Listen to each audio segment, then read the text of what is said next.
தெறிக்கவிடும் காரம் நிறம் சுவையை தருகிறது. ஆச்சி மிளகாய் தூள் தெறிக்கவிடும் காரம் நிறம் சுவை. தமிழர்களின் நம்பர் 1 சாய்ஸ் தமிழ் மேட்ரிமோனி. தமிழக வெற்றி கழகத்துல ஒரு அழைப்பு வந்தபோது அந்த அழைப்பை நான் ஏற்றுக்கிட்டு தான் போனேன். ஸோ அதே நேரத்தில் நீங்க அங்க போயும் மற்ற கட்சிகளில் இருக்கின்ற அதே விஷயங்கள் தான் நீங்க தொடர போகுது. நீங்க அடிமையா இருக்கணும், இங்கேயும் அடிமையா இருக்கணும், அங்கே காலில் விழுகணும், இங்கேயும் காலில் விழுகணும், நீங்க அங்கேயும் வந்து தலைமை புகழ்ந்து எழுதணும், இங்கே தலைமை புகழ்ந்து எழுதணும்னா நீங்க எந்த புதிய கட்சியில புதிய தலைமுறைக்கான கட்சி நீங்க எப்படி உங்களை பிரகடனப்படுத்துறீங்க ஒரு கேள்வி இருக்கு. தொடர்ச்சியாக வெற்றி தலைவர் பட்டம் சொல்றாங்கல்ல, அதே விஜய் ஏற்கிறார். எனக்கு புரியல. வெற்றி அடைந்த பிறகு தானா மக்கள் சொல்லுவாங்க வெற்றி தலைவர்னு சொல்லுவாங்க. நீங்களே உங்களுக்கு யாரோ அந்த பட்டம் சொன்னா அந்த பட்டத்துல துறந்துருங்க. நீங்க தளபதினு ஒரு பட்டம் இருக்கு, அது வந்து சினிமாவில் உங்களுக்கு கிடைச்சது, அது மக்கள் ஏற்கிறாங்க. ஒரு மாடர்ன் பாலிடிக்ஸ் போயிட்டு இருக்காங்க. நம்ம மறுபடியும் அந்த பழைய பாலிடிக்ஸ், பிற்போக்குத்தனமான பாலிடிக்ஸ் மறுபடியும் செய்யாதீங்க. விஜய் கட்சியா இல்ல புஷி ஆனந்த் கட்சியாங்கிற கேள்வி எல்லாருக்கும் இருக்கு சார். ஏன் வந்து புஷி ஆனந்துக்கு அவ்வளவு முக்கியத்துவத்தை விஜய் கொடுத்து வச்சிருக்காரு? எந்த ஒரு விஷயத்தையும் ஆர்கனைஸ் பண்ணக்கூடிய அளவுக்கு கேப்பபிலிட்டி இருக்கான்னு அது புஷி ஆனந்துக்கு இருக்கிறது. ஓகே, இந்த கட்சியோடைய நானே பல இடங்களை கேட்கிறேன். கட்சியோட அமைப்பு செயலாளர் யார், கட்டமைப்பை உருவாக்கக்கூடிய அமைப்பு செயலாளர் அமைப்பு செயலாளர் யாருமே கிடையாது. ஆனால் புஷி ஆனந்த் தான் அதற்கு இன்னும் தகுதியானவர். பொதுச் செயலாளர் பதவிக்கு தகுதி இல்லையா? நிச்சயமாக தகுதி. பொதுச் செயலாளர் மட்டுமல்ல, அமைப்பு செயலாளர் மட்டுமல்ல, இளைஞரணி செயலாளரும் அவர் தான், மாணவரணி செயலாளரும் அவர் தான். எத்தனை அணிகள் வந்தாலும் எல்லா அணிகளுக்கும் நான் தான் செயலாளர். என்ன மீறி இங்க யாருமே வந்துடக்கூடாது. அதாவது ஆனந்த மீறி ஜானாலையும் ஒன்னும் செய்ய முடியல, ஆதர்ஜனாலையும் ஒன்னும் செய்ய முடியல, அருண்ராஜாலையும் ஒன்னும் செய்ய முடியாது, யாராலையும் ஒன்னும் செய்ய முடியாது.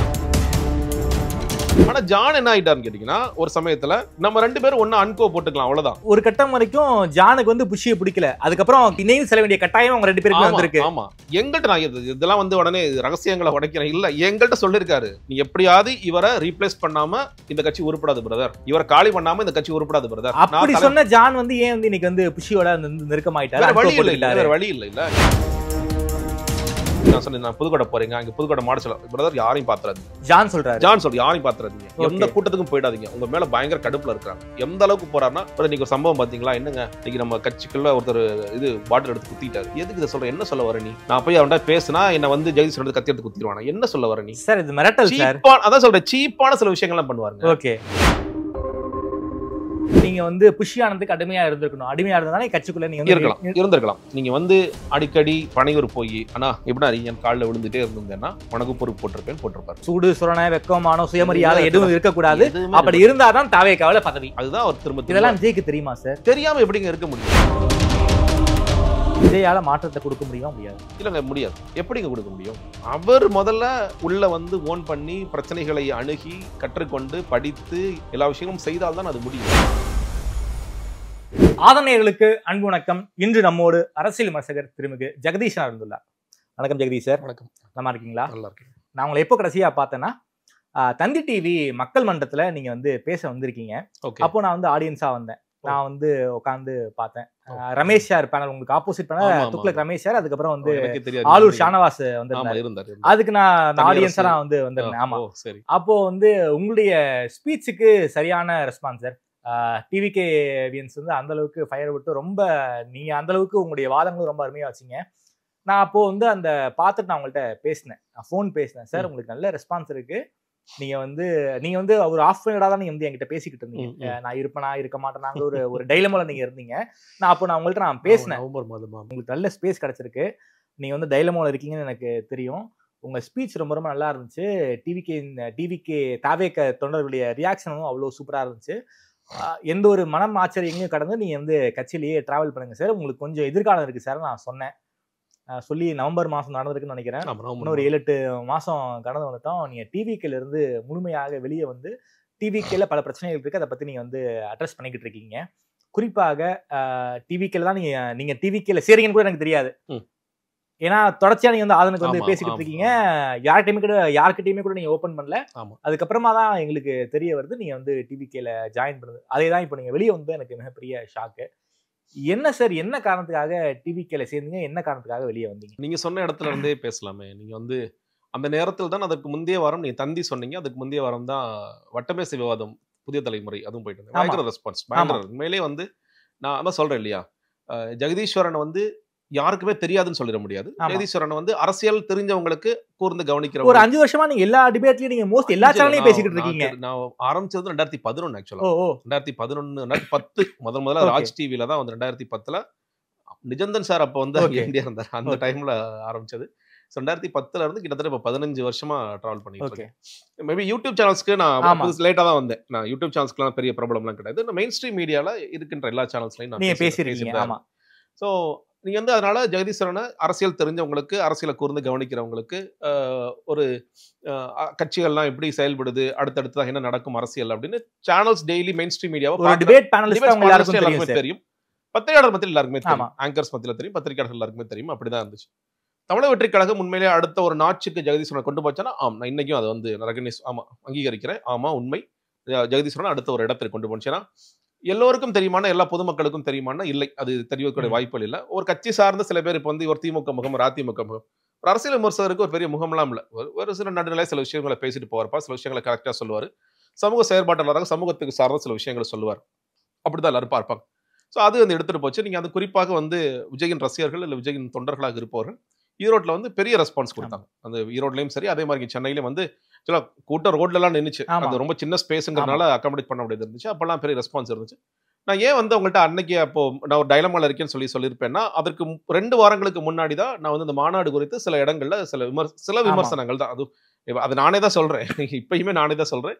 ஒரு பெரிய ஒரு வீடியோ, ஒரு 40 நிமிஷம் வீடியோல ஒரு 4-5 நிமிடங்கள் இதெல்லாம் தவறுகளாக நடந்து விட்டது, தவறெல்லாம் சரி செய்து அடுத்த மாநாடு நடக்க வேண்டும் அப்படிங்கிற ஒரு பார்வையில தான் முன் வச்சு, அதை கூட சில மூத்த பத்திரிகையாளர்கள்லாம் இப்ப பேசும்போதெல்லாம் அதை தவிர்த்திருக்கலாம், நீங்க வந்து ஒரு கட்சின்னு போன பிறகு அந்த கட்டுப்பாடுகள் பண்ணக்கூடாது அப்படின்னு சொல்லி அந்த அட்வைஸை எடுத்துக்கிறேன். ஆனா என்னன்னு கேட்டீங்கன்னா, நமக்கு பார்வை, நீங்க அது என்னைக்கா இருந்தாலும் ஜெகதீஸ்வரன் வேற சில கட்சிகளுக்கு போகாம இந்த கட்சிக்கு வர்றான்னா, இந்த கட்சி வேற ஒரு மாதிரியா இருக்கும். என்னைக்குமே நான் சொல்றேன் இல்லையா, என்னோட 15 நிமிஷம் டிராவல்ல லோக்சத்தா கட்சி வெளியே வந்த பிறகு எவ்வளவு கட்சிகள் அழைப்பு கொடுத்துருக்காங்க, எவ்வளவு இயக்கங்களை கூப்பிட்டுருக்காங்க. நான் இண்டிபெண்டா கொஞ்ச நாள் செயல்பட தான் நினைச்சிருக்கேன். ஏன்னா எந்த ஒரு கட்சிக்கு போனாலும் சில காம்ப்ரமைசஸ் இருக்கும். நமக்கு எல்லாருக்குமே தெரியும் சில எந்த அளவுக்குலாம் நம்ம வந்து வளைஞ்சு கொடுக்கணும், அந்த சிக்கல்களும் இருக்குங்கிற காரணத்துல நம்ம எதுக்குமே போகாம இருக்கலாம். நம்ம இன்னொன்று கொஞ்சம் எங்கா தான் இருக்கும், ரொம்ப வயசாயிடல, அந்த அளவுக்கு போற அளவுக்கு வயசாயிடல அப்படிங்கிறனால தான் இருந்தோம். ஸோ தமிழக வெற்றிக் கழகத்துல இருந்து ஒரு அழைப்பு வந்த போது அந்த அழைப்பை நான் ஏற்றுக்கிட்டு தான் போனேன். 2-3 கேள்விகள் அவங்கள்ட்ட முன் வச்சேன். அந்த கேள்விகள் எல்லாமே வந்து சரியாக இருந்தது. மக்களுக்காக தான் நாங்கள் அரசியல் செய்ய போறோம்னு சொல்லி சொன்னாங்க. பாஜக எல்லாம் பேக்கிங் பண்ணல, எந்த ஒரு கட்சியுமே பேக்கிங் பண்ணலன்னு சொல்லி சொன்னாங்க. விஜய் வந்து பியூரா வராருன்னு சொல்லி சொன்னாங்க. 2021 அவருக்கு ஒரு ஆசை இருந்தது. ரஜினிகாந்த் அவர்கள் அரசியலுக்கு வருகின்ற காரணத்தால் தான் தள்ளி போட்டாருன்னு சொல்லி சொன்னாங்க. ஸோ ஓகே, கரெக்டா வர்றாரு அவர். நல்ல டைம் நான் பார்த்தேன்னு கேட்டீங்கன்னா ஒரு சரியான நேரம். ஏன்னா இன்னைக்கு ஒரு பக்கம் எடப்பாடி பழனிசாமி அவர்கள் இருக்கின்றார். அடுத்ததாக யாரிடம் அந்த கட்சி செல்லும்? இன்னைக்கு ஒருவேளை இந்த தேர்தல் கடைசி தேர்தலாக எடப்பாடி பழனிசாமி அவர்கள் இருந்ததுன்னா அதிமுக தலைமைக்கான மிகப்பெரிய கேள்வியை நோக்கி நகரும். இந்த பக்கம் வந்து ஸ்டாலின் அவர்களுக்கு வயசாயிட்டு இருக்கு. இந்த தடவை அவர் ஜெயிச்சாருன்னா ஒரு மேபி இந்த 2-3 வருடங்களா உதயநிதி ஸ்டாலின் கூட பவர் ஹேண்ட் ஓவர் பண்ற கூட வாய்ப்புகள் இருக்குன்னு சொல்லி பேசுறாங்க. அப்படி இருக்கும் பொழுது அவங்களுக்கான ஆல்டர்னேட்டா யார் இருக்கா, இந்த ஸ்பேஸ்ல யார் பயன்படுத்தக்கூடிய தலைவர்கள் இருக்காருன்னா, ஒரு பக்கம் சீமான் இருக்காரு, இன்னொரு பக்கம் அண்ணாமலை இருக்காரு, இன்னொரு பக்கம் உதயநிதி வரப்போகின்றார் அப்படின்னா விஜய்க்கான நல்ல ஸ்பேஸ் இருக்கும். ஒரு கான்டெம்பரரிஸா இருக்கிற இதுல நீங்க அதனாலதான் ரொம்ப பிரமாதமா செயல்படாட்டியும் ஓரளவுக்கு பிரமாதமா செயல்பட்டா கூட போதும், ஒரு கான்டெம்பரரியா சரியாக இருப்பார் அப்படிங்கிற பார்வையில இருந்தது. நல்ல ஒரு ஏஜ்ல வராரு. 51ங்கிறது நல்ல ஒரு வயது. இன்னொரு 20 வருடம் அவருக்கு கேரியர், சினிமா கேரியரும் இருக்கு, பொலிட்டிக்கல் கேரியரும் இருக்கு. அப்படிங்கும் போது நல்ல ஒரு இடம் அப்படின்னு அதெல்லாம் தேர்ந்தெடுத்து தான் நம்ம போறோம். ஸோ அதே நேரத்தில் நீங்க அங்க போயும் நீங்க வந்து மற்ற கட்சிகளில் இருக்கின்ற அதே விஷயங்கள் தான் நீங்க தொடர போகுது. ஆமாங்க, இங்கே அப்படிதான் இருக்கும், எந்த மாற்றமும் இல்லை. அங்கேயும் வந்து நீங்க அடிமையா இருக்கணும், இங்கேயும் அடிமையா இருக்கணும். அங்கேயும் காலில் விழுகணும், இங்கேயும் காலில் விழுகணும். நீங்க அங்கேயும் வந்து தலைமையை புகழ்ந்து எழுதணும், இங்கேயும் தலைமையை புகழ்ந்து எழுதணும்னா நீங்க எந்த புதிய கட்சியில புதிய தலைமுறைக்கான கட்சி நீங்க எப்படி உங்களை பிரகடனப்படுத்துறீங்க ஒரு கேள்வி இருக்குல்ல. ஒரு பார்க்க நீங்க உங்களோட விஜய் கால நிச்சயமா நான் மறுபடியும் சொல்றேன், விஜய் அவர்கள் நிச்சயமா விரும்பவே இல்லை. ஆனா விஜய் அவர்களும் ஒரு இது இருக்கு. இன்னைக்கு தொடர்ச்சியாக வெற்றி தலைவர் பட்டம் சொல்றாங்கல்ல, அதே விஜய் ஏற்கிறார். எனக்கு புரியல. அடுத்த மேடையில தயவு செய்து வெற்றி தலைவர் வெற்றி அடைந்த பிறகு தானா மக்கள் சொல்லுவாங்க அவர் வெற்றி தலைவர்னு சொல்லுவாங்க. நீங்களே உங்களுக்கு யாரோ அந்த பட்டம் சொட்டு அந்த பட்டத்தெல்லாம் திறந்துருங்க. நீங்க தளபதினு ஒரு பட்டம் இருக்கு, அது வந்து சினிமாவில் உங்களுக்கு கிடைச்சது, அது மக்கள் ஏற்கிறாங்க. இன்னைக்கும் பல பேரும் பேசும்போது தளபதினா சரி சில நேரங்கள் குழப்பம் வருது. அது முதலமைச்சர் ஸ்டாலினை சொல்றீங்களா அவர் சொல்றீங்களான்னு யங்ஸ்டர்ஸ் எல்லாம் பார்க்கும்போது நிறைய பேர் தளபதினா எங்களுக்கு வந்து விஜய் தான் அப்படின்றாங்க. இன்னைக்கு அவருமே அந்த பட்டத்தை மட்டும் துறக்க வேண்டும்ங்கிறது கோரிக்கையா வைக்கிறேன். அது வந்து நீங்க ஒரு மாடர்ன் பாலிடிக்ஸ் போயிட்டு இருக்கோங்க. நம்ம மறுபடியும் அந்த பழைய பாலிடிக்ஸ், பிற்போக்குத்தனமான பாலிடிக்ஸ் மறுபடியும் செய்யாதீங்க. அப்படிதான் அரசியல் இருக்கணும். இது வந்து இன்னைக்கும் தலைவரின் ஆணைக்கிணங்க, தளபதியின் வழிகாட்டுதலின்படி, புஷியானந்தின் வழிகாட்டுதலின்படி, அவரின் கோரிக்கையின்படி விட்டு தள்ளுங்க. வர கண்டனம் மட்டும் எழுதிட்டு போங்க. இது மறுபடியும் இந்த தவறுகள் செஞ்சுட்டு இருக்கீங்க. மறுபடியும் போஸ்டர்ல பெரிய அளவுல ஆனந்த் சைஸ் போட்டோ இருக்கணும், ஒரு ஓரமா விஜய் போட்டோ இருந்தா கூட பரவாயில்ல. எனக்கு ஒரு பலருக்குமே இந்த கேள்வி இருக்குது, விஜய் கட்சியா இல்ல புஷியானந்த் கட்சியாங்கிற கேள்வி எல்லாருக்கும் இருக்கு சார். ஏன் வந்து புஷியானந்துக்கு அவ்வளவு முக்கியத்துவத்தை விஜய் கொடுத்து வச்சிருக்காரு? இல்லைங்க, அதாவது இது வந்து உங்களுக்கு தெரியும், ரசிகர் மன்றமாக இருந்து மக்கள் மன்றமாக இருந்து மக்கள் இயக்கமாக மாறி அதுக்கப்புறம் தமிழக வெற்றி கழகமாக மாறுது. உண்மையிலே இந்த கிரெடிட் நீங்க முதல்ல கொடுக்கணும்னா அவங்க அப்பாவுக்கு தான் கொடுக்கணும். நீங்க தான் இதை துவங்குகிறார். அதற்கு பிறகு ஒரு சமயத்துல அந்த டிரான்ஸ்பர் பண்ணி அது வந்து புஷி ஆனந்த் அவருக்கு வருகிறது. புஷி ஆனந்த் முழுக்க முழுக்க அந்த பவர் எல்லாம் கையில் எடுக்கிறாரு. எல்லா மன்ற நிர்வாகிகள் இன்னும் சொல்ல இவருக்கு முன்னாடி எக்ஸ்பீரியன்ஸா இருக்கிறவங்க கூட இவருக்கு கீழே வரக்கூடிய ஒரு சூழல்ல மாறுது எல்லாமே. ஏன்னா விஜய் வர பெருசா நம்ப ஆரம்பிக்கிறார். ஸோ நம்ப ஆரம்பிச்ச காரணத்தினால இது முழுக்க முழுக்க இந்த மக்கள் இயக்கத்துடைய தலைவர்களாக இருப்பவர்கள் எல்லோரையும் அதிகமாக விஜய்க்கு தெரியுமா புஷி ஆனந்த் தெரியுமா, புஷி ஆனந்த் தான் தெரியும். இன்னைக்கு அதுதான்.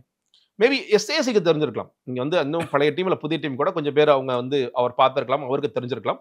ஆனா விஜய் அவர்களுக்கு முழுக்க முழுக்க இன்னைக்குமே வந்து நீங்க வந்து ஒரு மதுரை மாவட்ட செயலர், சேலம் மாவட்ட செயலர் இவரெல்லாம் என்ன பண்றாரு, இவரோட பேக்ரவுண்ட் என்ன, இவரெல்லாம் எவ்வளவு காலமா இருக்காரு, எல்லா டேட்டாவும் கண்டிப்பா புஷி ஆனந்த் தான் தெரியும். ஏன்னா அவர் தான் செய்யறாரு. நலத்திட்ட உதவி ஒன்று செய்யணும்ப்பா, நீங்க வந்து பசங்களுக்கு இலவசமாக டியூஷன் வகுப்பு எடுங்க, இல்ல பசங்களுக்கு வந்து முட்டைப்பால் திட்டம் ஒன்று இன்ட்ரோடியூஸ் பண்ணுங்கன்னு யாரோ சொல்றாங்க. விஜய் அதை செயல்படுத்துறாருன்னா அதை செயல்படுத்தக்கூடிய நபராக புஷி ஆனந்த் தான் இருப்பார். சரி, பட்டினி தினம் ஒன்று வருகிறது, எல்லோருக்கும் அக்ராஸ் ஆல் கான்ஸ்டிடுவன்சிஸ் நீங்க சாப்பாடு போடுங்கன்னு சொன்னா அதை செய்யக்கூடியவராக புஷி ஆனந்த் இருப்பார். ஸோ நான் இன்னைக்கு சொல்றேன், நீங்க வந்து எந்த ஒரு விஷயத்தையும் ஆர்கனைஸ் பண்ணக்கூடிய அளவுக்கு கேப்பபிலிட்டி இருக்கான்னு அது புஷி ஆனந்துக்கு இருக்கிறது. அது அதுல எல்லாம் மாற்ற கருத்தை வைக்கலாம். நீங்க வந்து இந்த கட்சியோடைய நானே பல இடங்களை கேட்கிறேன், கட்சியோட அமைப்பு செயலாளர் யார், கட்டமைப்பை உருவாக்கக்கூடிய அமைப்பு செயலாளர் யாருமே கிடையாது. ஆனால் புஷி ஆனந்த் தான் அதற்கு இன்னும் தகுதியானவர். ஏன்னா இந்த இயக்கத்தை, அதாவது ஏன்னா வெளியே பொதுச் செயலாளர் பதவிக்கு தகுதி இல்லையா? நிச்சயமாக தகுதி இல்லை. ஏன் சார் அப்படி சொல்றீங்க? நீங்க ஒரு கூட்டத்துக்கு போயிட்டு வராரு, ஃபேர் டிலிமிட்டேஷனுக்கு ஆல் பார்ட்டி மீட். ஆமா, போயிட்டு வந்துட்டு சார் இதை பத்தி என்ன நினைக்கிறீங்க, தலைமை தான் காலையில அறிக்கை கொடுத்தாரு, அதை படிச்சு விட்டுறவா அப்படின்னு அதை தப்பு படிக்கிறாரு. சரி, ஓகே, வக்பு வாரிய மசோதாக்கு போராட்டம் பண்றீங்க, வக்பு வாரிய மசோதாவில் இஸ்லாமியர்களுக்கு எதிராக எந்த சரத்தில் உங்களுக்கு பிரச்சனை, அந்த சட்டமே பிரச்சனை தான் அப்படின்னா இது என்ன இதெல்லாம்? நான் என்ன சொல்றேன், பொதுச்செயலாளருக்கு சில தகுதிகளை நீங்க வளர்த்துக்கணும். நீங்க உள்ள வந்துட்டீங்க, ஆக்சிடென்டலா நீங்க வந்துட்டீங்க. நீங்க வந்த பிறகும் நான் எது குறித்தும் படிக்க மாட்டேன், எது குறித்தும் பேச மாட்டேன். நான் வந்து ஒண்ணு இல்ல, கோட் படம் ரிலீஸ் ஆகுது. ரவிக்குமார் எம்பி ரவிக்குமார் அவர்கள் கோட் என்பதே ஒரு சனாதன வார்த்தை. ஆமா, உதயம் தேட்டர் வாசல்ல நின்று அவர்கிட்ட பேட்டி எடுக்கிறாங்க. சார் எம்பி வந்து சனாதனம்னு சொல்றாரு, இது குறித்து என்ன சொல்றீங்க? நீங்க வேற எந்த ஒரு கட்சியோட பொதுச் செயலாளரும் எடுத்துக்கங்க, அதுக்கு அரசியல் ரீதியான பதிலாக இருக்கு. ஆமா, இது இப்பெல்லாம் சொல்வது தவறு. இதுல எங்க சனாதனம் வருகிறது? அதெல்லாம் கூட உச்சரிக்க கூட ரெடியா. ஏன்பா, நானே எல்லாருக்கும் சோறு போட்டுட்டு பேசாம இருக்கும், ஏன்ட்ட போய் இந்த கேள்வி எல்லாம் நீங்க கேட்கலாமா? எங்க தமிழ்நாடு பார்த்த பொதுச் செயலாளர் யாருங்க? ஜெயலலிதா.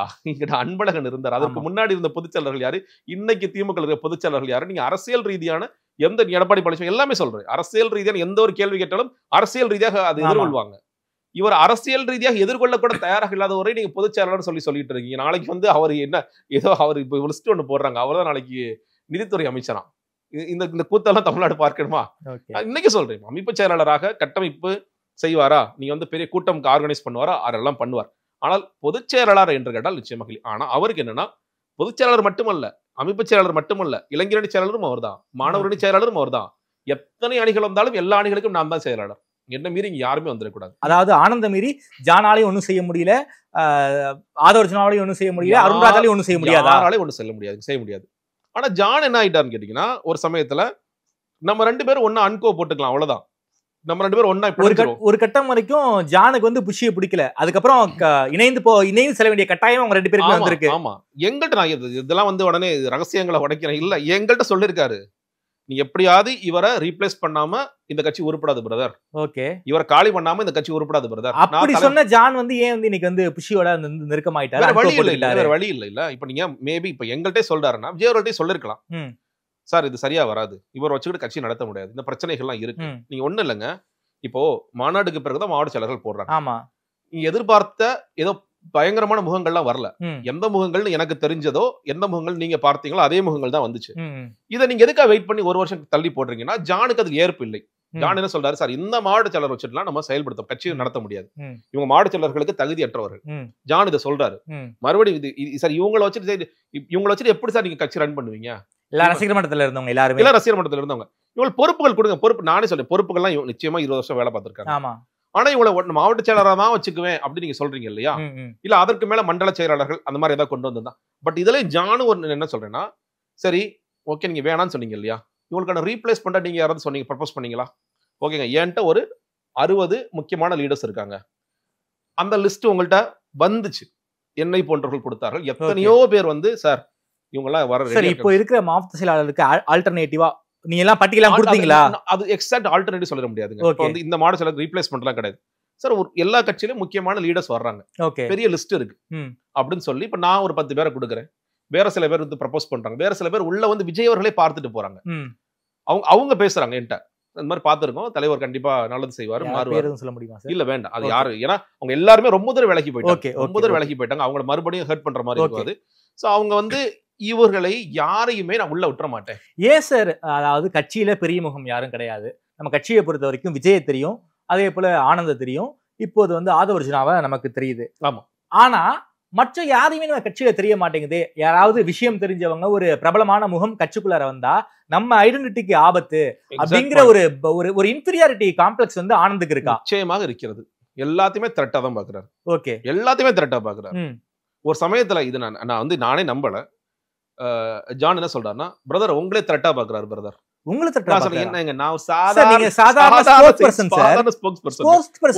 உங்களுக்கு கிடைக்கிற விளம்பரங்கள் நீங்க நிறைய சேனல்ஸ்ல போறீங்க. இது வந்து ஜான்ஸ் எல்லாரும் என்ன பண்ணுவாருன்னு கேட்டீங்கன்னா, நமக்குள்ள சண்டை மூட்டி வர கூட இந்த வேலையெல்லாம் பாப்பாரு. அவர் நீ ஏன்னா எங்க டே ஒன்ல இருந்து யாரோடய பழகிடக்கூடாது பிரதர். நீங்க யாரு நான் சொன்னேன், நான் புதுக்கோட்டை போறீங்க, அங்க புதுக்கோட்டை மாடல பிரதர் யாரையும் பாத்துறாதீங்க. ஜான் சொல்ற யாரையும் பாத்துறாதீங்க, எந்த கூட்டத்துக்கும் போயிடாதீங்க. உங்க மேல பயங்கர கடுப்புல இருக்காங்க. எந்த அளவுக்கு போறாருன்னா, இன்னைக்கு ஒரு சம்பவம் பாத்தீங்களா, என்னங்க இன்னைக்கு நம்ம கட்சிக்குள்ள ஒருத்தர் இது பாட்டில் எடுத்து குத்திட்டாரு. எதுக்கு இதை சொல்ற, என்ன சொல்ல வர நீ? நான் போய் அவன்கிட்ட பேசினா என்ன வந்து ஜெகதீஷ் எடுத்து கத்தி எடுத்து குத்திடுவானா? என்ன சொல்ல வர நீ? சார் இது மிரட்டல் சார். அதான் சொல்றேன், சீப்பான சில விஷயங்கள்லாம் பண்ணுவாருங்க. ஓகே, நீங்க அந்த கொடி பாடல் அறிமுகம், கொடியும் பாடலும் நான் போயிருந்தேன் சார், நான் கவர் பண்ண போயிருந்தேன். ஆமா, அதுல வந்து விஜய் அவர்கள் என்ன சொல்றது, 2 யானை வருது, அரசர் ஒருத்தர் இருக்காரு. நான் இதை வந்து சில குறிப்பிட்டு இந்த அரசர் யாருன்னு நான் ஒருத்தர் விமர்சிச்சு பேசுறேன். சொல்றேன் உதயநிதி அவர்கள் அப்படின்னு சொல்லி தான் அவங்க பண்றாங்க அப்படின்னு சொல்லி சொல்றேன். அதுக்கு வந்து அவர் ஃபர்ஸ்ட் பிரதர் அப்படிலாம் பேசாதீங்க பிரதர் நீங்க. நான் சொன்னேன், அப்ப யாருக்கு நீங்க எதிர்க்க போறீங்க? இல்ல பிரதர் அப்படிலாம் நீங்க பேசக்கூடாது அப்படின்னு ஃபர்ஸ்ட் சொல்லிட்டு வச்சுறாரு. பிரதர் இப்பதான் ஃபோன் பண்ணாங்க, கலைஞர் திருட்டு ரயில் ஏறி வந்தாருன்னு நீங்க வந்து ஏதோ சேனல்ல பேசிட்டீங்களாமே. நான் சொன்னேன், நான் 2011 இருந்து 10ல இருந்து சேனல்ஸ்ல பேசிட்டு இருக்கேன். எந்த ஒரு சேனல்லையும் நான் இந்த மாதிரி வார்த்தை பயன்படுத்த மாட்டேன். நான் என்னைக்குமே அந்த தலைவர்கள் குறித்து இந்த மாதிரி அவதூறான விஷயங்கள் நான் பேச மாட்டேன். இல்ல பிரதர் எனக்கு அப்படிதான் இன்டெல்ல சொல்றாங்க, கொஞ்சம் கேர்ஃபுல்லா இருந்துக்கங்க, உங்க மேல ஏதாவது நடவடிக்கை வரும். நான் ஃபர்ஸ்ட் விட்டுட்டேன். உளவு தெரியுமா? அடுத்த நாள் இதே சொன்னாங்க, இது சரியில்லை, நீங்க பேசுறது சரியில்லை. நான் பத்திரிகை துறையில எத்தனை நண்பர்கள் இருக்காங்க, இன்டெல் எனக்கும் இன்டெல் இருக்கு, இந்த மாதிரி வார்த்தை இன்னொரு தடவை பயன்படுத்தாதீங்கன்னு சொன்ன பிறகு இல்ல பிரதர் அது சீப் இன்டெல் பிரதர். என்ன சீப் இன்டெல்னா என்ன, இன்டெல்னா என்ன? எதுக்கு அது சில்லறத்தனமான வேலை நீ பாக்குற? இதனால என்ன அச்சீவ் பண்ண போற? அவர் என்ன, ஏன்னா அவரே காலையில வந்து போன் பண்ணும்போது நீங்க அட்டகாசமா ஹேண்டில் பண்ணுங்க பிரதர். அந்த ஏன்னா அன்னைக்கு உங்களுக்கு தெரிஞ்சிருக்கும் கொடி பாடலாம் இல்ல, நீங்களே கேட்டிருப்பீங்க, சார் கொடிக்கு எப்ப சார் விளக்கம் கொடுப்பீங்க? ஏன் சார் கொடி விளக்கத்தை வந்து டீசரா சார், இது ட்ரைலரா சார், நீங்க கேட்டீங்களா இல்லையா? உங்களை போன்ற எத்தனை பேர் கேட்டாங்க, அதுக்கு நாங்க பதில் சொன்னோமா இல்லையா? பிரதர் யாராலையும் ஹேண்டில் பண்ண முடியல, நீங்க அவ்வளவு அற்புதமா ஹேண்டில் பண்ணிட்டீங்க, ரொம்ப சிறப்பா நீங்க பண்ணிட்டீங்க, எல்லா விவாதமும் பார்த்தேன், உங்க டிபேட்ஸ் எல்லாம் பார்த்தேன், இங்கிலீஷ் தமிழ் யூடியூப் சேனல்ஸ் எல்லாமே நல்லா பண்ணிட்டீங்க அப்படின்னு காலைல ஒரு பாராட்டிட்டோமே அவசரப்பட்டு, நம்ம என்ன பண்ணலாம் அப்படின்னு உட்காந்து யோசிப்பார் போல. சீப் இன்டெல் வருது உங்க மேல, இந்த மாதிரி. அதுக்கப்புறம் வேற ஒரு நண்பர்கிட்ட பேசுறேன், சார் இதே கதை ஏன்ட்டே சொல்லியிருக்காரு சார் அவரு. இதே கதையை சொல்லியிருக்காரு சார், நீங்க வந்து உங்களோட யூடியூப் விவாதத்துல நீங்க கலைஞர் திருட்டுறையில் ஏறி வந்தா நீங்க சொல்லிங்களாமே, அந்த யூடியூப்ல பார்த்து அவர் எந்த யூடியூப்லங்க காமிங்க, நான் சொல்றேங்க, எங்கங்க நான் சொல்லுங்க. ஓ அப்ப இதே கதையை நீ பல பேர் பண்ணிட்டு இருக்கப்போ, ஒரே கதை எல்லார்கிட்டையும் ஒரே ரீல எல்லார்கிட்டையும் ஓடி இருக்காரு. நம்ம வந்து அமைதியா ஐயோ சார் சொல்லிட்டா இருப்பா, நம்மள அரெஸ்ட் பண்ண போறாங்க, அப்படி பயந்துகிட்டு இருப்பாங்கன்னு அப்படின்னு சில பேர் நினைக்கிறாங்க. இல்ல எதிர்த்து கேள்வி கேட்டானா, இது அதாவது நீங்க சொல்றீங்க இல்லையா, நேரா எனக்கு மிரட்டல் விடுற, நீ நேரடியா வந்து என்ன வந்து தாக்குதல் பண்ற, நான் போய் அமைதியா தான் இருக்கேன். நான் அதுக்காக ஓகே உடனே ஜான் இப்படி பேசிட்டாரு, சரி ஓகே அவர் புரியாம பேசுறாரு. இப்போ வரைக்கும் விஜயையும் விஜய் கட்சியையும் கண்ட்ரோல் பண்ணுவது ஜானும் அதே போல வந்து ஆனந்தும் தான். நிச்சயமா அவர்கள் இருவர் தான். நீங்க அதாவது கண்ட்ரோல்னா எப்படின்னு கேட்டீங்கன்னா, இப்போ உதாரணத்துக்கு ஒரு இஷ்யூ எடுக்கணும், பொண்ணுல மாநாடு 2வது மாநாடுன்னு ஒண்ணு போடுறாங்க இல்லையா, மதுரையில போட போறாங்க அப்படின்னு ஒரு செய்தி வருது. அதுக்கு பூமி பூஜை எல்லாம் போட்டாங்க. இந்த மாநாடு போடலான்னு டிசைட் பண்ண வேண்டியது யார்? ஒரு விஜய் தான் முடிவு பண்ணணும். இல்ல, இது ஜான் டிசைட் பண்ணுவார். சார் அடுத்து நம்ம ஒரு மாநாடு போட்டோம், ஒரு கன்னட பொதுக்கூட்டம் பண்ணிட்டோம், அடுத்த நம்ம மாநாடு போடணும். அப்படியா, சரி ஓகே. விஜய் என்ன சொல்லுவார்? எதுக்காக இல்ல நீங்க எதுக்கு மாநாடு போடணும்? ஏங்க நீங்க ஒரு போய் சுற்றுப்பயணம் சொல்லிட்டு இருந்தீங்கல்ல, நீங்க ஜனவரில இருந்து இந்த கதையை நாங்களே உருட்டிட்டே இருக்கோம். ஜனவரி பிப்ரவரி பாவம் இன்னைக்கு வரைக்கும் பல செய்தி தொடர்பாளர்கள் சூறாவளி சுற்றுப்பயணம் எப்போ ஆரம்பிக்குது பாருங்க அப்படி சொல்லிட்டு பயங்கரமா டைட்டில் எல்லாம் போட்டு பண்ணிட்டு இருக்காங்க. இன்னைக்கு கூட நடக்க போது சொல்லி சொல்றாங்கல்ல.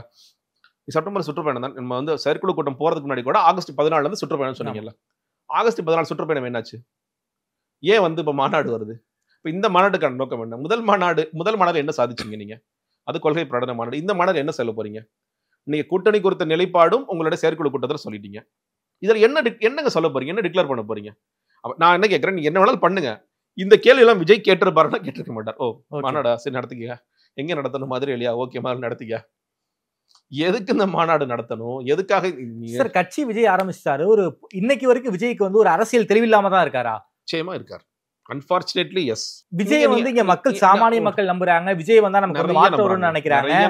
கிரவுண்ட்ல மறுபடியும் சொல்றேங்க, அவர் வாக்குகள் இருக்கு. கிரவுண்டுக்கு நாங்க போறோம் சார். கிரவுண்ட்ல ஒரு என்ன நார்மலா பேசும்போது ஒரு 10 பேர் நாம வந்து ஒரு அன்அபிஷியலா பேசுறோம் அப்படின்னா 10 பேர்ல 4 பேர் நான் வந்து விஜய் ஓட்டு போடுவேன்னு சொல்றாங்க சார். கிரவுண்ட்ல அவ்வளவு பெரிய வேக்கன்ட் இருக்கு சார். ஆனா விஜய்க்கு அரசியல் தெரியும், புரியல.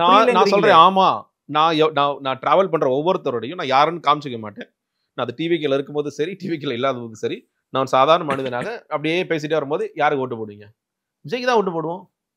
ஏன் ஓட்டு போடுவீங்கன்னு வெவ்வேறு காரணங்கள். சில பேருக்கு வந்து எனக்கு இருக்கிற கட்சி பிடிக்கல, சில பேருக்கு வந்து அவர் நல்லது செஞ்சுட்டாரு, எதுல இப்ப நல்லது செஞ்சாரு, சினிமா நல்லது செஞ்சுட்டாரு, இப்படி பேசுறவங்களும் இருக்காங்க. கண்டிப்பா தளபதி தான் ஓட்டுன்னு சொல்றவங்க இருக்காங்க. ஆமா, இன்னைக்கும் கிரவுண்ட்ல அவருக்கு ஓட்டு இருக்கு. நான் இன்னைக்கு மறுக்கவே இல்லை. நான் வெளியே வந்துட்டேன், அதனால நான் வன்மத்தோட அவர் என்னங்க, அவர் அன்டெஸ்டடுங்க 0% நான் சொல்ல விரும்பல. ஆம் இருக்கிறது. அதை நீங்கள் பயன்படுத்திக் கொள்ள தயாராக இல்லை. நீங்க ஒண்ணு இல்லைங்க, மருத்துவர்கள் இப்ப வந்து ஒரு 2-3 வாரத்துக்கு முன்னாடி நடைபயணம் வந்தாங்க. நீங்க மேட்டூர்ல இருந்து அவங்க வந்து தொடர்ச்சி நடைபயணம் வர்றாங்க. ஒரு மருத்துவர் கொரோனாவில் இறந்து போயிட்டார், மனைவிக்கு வேலை கேட்டும் மற்ற மருத்துவர் துறை சார்ந்த கோரிக்கைகளை முன் வச்சும் நடந்து வரார். அவங்க தொடர்ச்சியா என்கிட்ட பேசுறாங்க. நான் சொன்னேன், ஐயா நான் சொன்ன அந்த கட்சியில் கேட்க மாட்டாங்க, நடக்காது, நீங்க வேற ஏதாவது ரூட்டை பிடிச்சு போங்க. நான் சொல்றேன், இயல்பாக நீங்க ஒவ்வொரு நாளும் அந்த மருத்துவர்களோட செய்திகள் ஏதோ ஒரு சின்ன சின்ன பத்தியிலாவது வந்துகிட்டு இருக்கு. இல்ல அவங்க சோசியல் மீடியால போடுறாங்க, ஏதோ நடந்துட்டு இருக்குல்ல. நீங்க அந்த மருத்துவர்களை கூப்பிட்டு அழைத்து பேசக்கூட வேண்டாம், அவர்கள் அறிக்கைகளாவது கொடுத்தீங்களா? சரிங்க சார். இப்போ வந்து புஷி ஆனந்தும் ஜானு வந்து விஜயை கண்ட்ரோல் பண்றாங்க. ஆதவர்ஜுனா இருக்காரு, அவருக்கு நல்ல அரசியல் தெரியுமே, அவரு இந்த மாதிரி முன்னெடுப்புல பண்ண வேண்டியதானே? அவருக்கு எங்க ஆக்சஸ் கிடைக்குது? நீங்க வந்து ஆதவர்ஜுனாவால டைரக்டா விஜயை போய் பாத்திர முடியாதா? முடியாது. நிர்மல் குமாரால விஜயை போய் பாத்திர முடியாதா? நிச்சயமா பாத்திர முடியாது, நிச்சயமா பார்க்க முடியாது. நிர்மல் குமார் நீ ஆதவர்ஜுனாவாவது ஜான் மூலியமா, புஷி மூலியமா, இல்ல நான் அந்த மாநாடுகள்லாம் எல்லாம் செய்ய போறேன் மூலியமா ஓரளவுக்கு ஆதவர்ஜுனாவோ இல்ல இப்ப சேர்ந்திருக்க அருண்ராஜ் அவர்களோ செல்லலாம் அவர்கள். ஆனால் நிர்மல் குமார்ல சத்தியமா முடியாது. என்ன சார் சொல்றீங்க? அதெல்லாம் வாய்ப்பே இல்லை. எப்படிங்க அவருக்கு கொடுப்பாங்க உள்ள? அவர் எப்படி பாப்பாரு? அவருக்கு நீங்க வேணா சார் ஐடி விங்ல ஒரு மிக முக்கியமான ரோல் பிளே பண்ணவர் சார். பாஜகவுடைய ஐடி விங்க கட்டமைச்சவர் சார் அவரு. இன்னைக்கு என்ன பண்ணிட்டு இருக்காரு நிர்மல் குமார்? பாஜகவில் எத்தனை நம்பர் ஆஃப் ட்வீட்ஸ் போட்டாரு, ஒரு ஐடி விங்க ஒரு பெரிய லெவலுக்கு எடுத்துட்டு போனாருங்கிறதுல யாருக்குமே அவர் வந்து சொன்ன கருத்து சரியா தவறா, அவர் பொய் பேசினாரா பொய் பேசலையா அதெல்லாம் விடுங்க. பாஜகவுக்கான ஐடி விங்க கட்டமைத்தது அவர்தான். ஒரு பெரிய தாக்கத்தை ஏற்படுத்தும். அவர் போற ஒரு ஹேஷ்டேக் பல்லாயிரக்கணக்கான பல லட்சக்கணக்கான மக்களை சில நேரங்கள் போட வைத்தார், சில நேரம் பேச வைத்தார். அதிமுக அதே விஷயங்கள் செய்தார். இன்னைக்குமே வந்து டிஎம்கே ஃபெயில்ஸ் ஒரு ஐடி விங் ஒரு ஹேஷ்டேக் இருக்கு, இல்ல டிஎம்கே குறித்து ஒரு ஹேஷ்டேக் இருக்குன்னா அதுக்கெல்லாம் நிர்மல் குமார் ஒரு காரணமாக இருப்பார். தமிழக வெற்றிக் கழகத்தில் நிர்மல் குமார் ஜனவரி கடைசியில் இணைந்தார். இதுவரைக்கும் எத்தனை ஹேஷ்டாக்ஸ்? ஜூலை மாதம் 6 மாதம் ஆகிவிட்டது. எத்தனை ஹேஷ்டாக்ஸ் போட்டிருக்கார்? ஏன் போடல? ஏன் அவர் கையை கட்டி போட்டு நீ போடக்கூடாதுன்னு சொல்றாங்க? யார் அவர் கையை கட்டி போட்டு நீ வந்து எந்த யூடியூப்லயும் போய் பேசிடக்கூடாது, எந்த ஊடகத்தையும் பாத்திரக்கூடாதுன்னு யார் கட்டி போடுறது? அவரை கூண்டுக்குள்ளே வச்சிருக்கிறது யார்? ஆனந்தா. நீங்க சொல்லுங்க, நீங்க தான் சொல்றீங்கல்ல. ஆனந்தா ஜானா, அதாவதுங்க ஜான் எப்படின்னு கேட்டீங்கன்னா, நான் எப்ப வந்து மூச்சு சொல்லணும் அப்போ நீ மூச்சு விட்டா போதும், அது வரைக்கும் பேசாம இரு. யாரா இருந்தாலும் அந்த அந்த டிமாண்ட் ஏத்துட்டீங்கன்னா உள்ள வா, இல்லாட்டி உள்ளே வராத. அடிமையா இருக்கணுங்கிற அடிமையா அதாங்க, அடிமையா இருக்கணும். ஏங்க நீங்க வெவ்வேறு கட்சியில இருந்து வர்றவங்களா ஒருத்தர் வந்து நீங்க வாங்கன்னு வரவேற்கணுங்க. ஆமா, நீங்க வந்து இந்த கட்சி உங்களுக்கு சரிப்பட்டு வராது, அதிமுக போருங்க, அதாங்க ஒரு சரியான கட்சின்னு ஒரு ஸ்ட்ராட்டஜி சொல்லுவாரா? நிச்சயமா மாட்டான் சார். சொல்லுவார். இவர் சொல்றாரு. நான் அதுக்கு மறுபடியும் பேர் சொல்ல விரும்பல. ஏன்னா பேர் சொன்ன பாவம் அவரு கேட்ட அவரு ஏங்க இதெல்லாம் பேசிட்டு இருக்கீங்கன்ட்டு. இது நடக்குது. ஏன் சார் இந்த அளவுக்கு ஒரு என்ன சொல்றது, ஒரு பாதுகாப்பு இல்லாம இருக்காங்க? அதாவது நம்முடைய இடத்துக்கு ஆபத்து நினைக்கிறாங்களா? வேற ஒண்ணும் கிடையாதுங்க, வேற ஒண்ணுமே கிடையாது. ஏன்னா நமக்கு உண்மையிலே சொல்றேன், ஒரு நாள் பறந்து விரிந்த அறிவு இருந்தா நம்ம என்ன பண்ணுவோம்னா நிறைய பேர் அகாமடேட் பண்ணணும். ஆமா, ஆப்வியஸ்லி. இப்போ நான் வந்து பல நேரம் சொல்லிருக்கேன், ஸ்போக்ஸ் பர்சன் 4 பேர் பத்தாதுங்க, 5 பேர் பத்தாது. எல்லாத்தையும் வந்து ஆக்கிரமிக்கணும். இங்கிலீஷ்ல கேக்குறாங்க, இங்கிலீஷ் ஹேண்டில் பண்றதுக்கு ஆள் கம்மியா இருக்கும். தயவு செய்து இந்த டீமை பெருசாக்குங்க. ஒரு 15 பேர் நீங்க பாருங்க, திமுக பாருங்க, அதிமுக பாருங்க, 15 பேர் விடுங்க. பிரதர் என்ன பிரதர், நீங்க உங்க இடத்துக்கு நீங்களே ஆப் வச்சுக்க பாக்குறீங்க. நீங்க புதுசா ஒருத்தர் வர்றாரு, அது எனக்கு தெரியாம தான் நடக்குது. அவர் வந்து பொதுச்செயலாளர் சொல்றாருன்னு சொல்லிட்டு ஒரு சேனலுக்கு வந்து பேசுறாரு. அதற்கு பிறகு விவரங்கள் வருது. அவர் பாத்தீங்களா போச்சு என்ன பண்ணிட்டு இருக்காருன்னு, உங்களெல்லாம் தூக்குறதுக்கு வேலை பார்த்துட்டாரு. அந்த தம்பி என்ன அடுத்த நாள் கூப்பிடுறாரு. கூப்பிட்டு அண்ணே நான் வேற ஒரு சேனல் போறேன், எனக்கு கொஞ்சம் இன்புட்ஸ் கிடைக்குமானே. நான் சொல்றேன், இன்புட்ஸ்லாம் சொல்றேன். சொல்லிட்டு ஜான்டி சொல்றேன், மாதிரி கூப்பிட்டாரு. இந்த பிரதர் ஒரு முட்டாளா இருக்கீங்க நீங்க, அவன் உங்க இடத்துக்கு காலி பண்ண வந்திருக்கான் பிரதர், அவனுக்கு போய் நான் இன்புட்ஸ் கொடுத்தேன்னு சொல்றீங்க. நான் சொன்னேங்க, எனக்கு கட்சி வளரணும், எனக்கு கட்சி தான் வளரணும். அவனுக்கு வழக்க தான் வந்திருக்கான். நாளைக்கு அவன் ஒரு எம்எல்ஏ சீட்டை வாங்கிட்டு நான் ஒரு எம்எல்ஏ சீட்டை வாங்கி நாங்கள் 2 பேரும் அமைச்சராக போறது கிடையாது. அவன் ஒரு ஆசையில் வந்திருக்கேன், நான் ஒரு ஆசையில் வந்திருக்கேன். எல்லோருக்கும் பொதுவா நான் பல நேரங்களில் ஜான் வந்து நீ நிர்வாகிகளை பக்கத்து சொல்லும்போது என்ன சொன்னேன்னா, நான் வந்து யாருக்கும் போட்டி இல்லை, ஒட்டுமொத்தமாக நீங்க எல்லாம் பண்றீங்க. இப்போ வந்து புதுக்கோட்டையில் ஒரு விஷயம் நடக்குது, மதுரையில் ஒரு விஷயம் நடக்குது, திருச்சியில் ஒரு விஷயம் நடக்குதுன்னா அந்த விஷயத்தை என்கிட்ட சொல்லிட்டீங்கன்னா நான் அப்போ இப்போ ஆதார் மாதிரியான சேனல்கள்ல நான் உங்களை உயர்த்தி பிடித்து பேசுவேன். நீங்க வந்து நீங்க செய்யற விஷயங்கள் கிரவுண்ட்ல ஒரு 1000 பேருக்கு தெரியுதுன்னா லட்சக்கணக்கான அந்த மக்களுக்கு எப்படி கொண்டு போய் சேர்ப்பது தான் என்னோட வேலை. அதுதான் செய்தி தொடர்பாளர் வேலை நான் பார்க்கிறேன். நீங்க அதை புரிஞ்சுக்காம உங்க இடத்துக்கு ஒருத்தன் வாரம் வந்துட்டான் பாருங்க, உங்களை காலி பண்றதுக்கு வேலை பார்க்கறாரு பாருங்க, இது என்ன விதமான அரசியல்? ஒரு இன்ஃபீரியாரிட்டி காம்ப்ளெக்ஸ்லயே இருக்காங்க. என்ன விதமான அரசியல்? ஓகே, எல்லாரையும் அகாமடேட் பண்ணணும், எல்லாத்தையும் பல பேரை கொண்டு ஒவ்வொரு ஓட்டு முக்கியமான ஓட்டு. இப்போ ஒண்ணு இல்லைங்க, நான் பல நேரங்கள்ல இந்த இன்டர்நெட்ல இருக்கிற பசங்க வந்து ரசிகர் சண்டைகள் போடுவாங்க.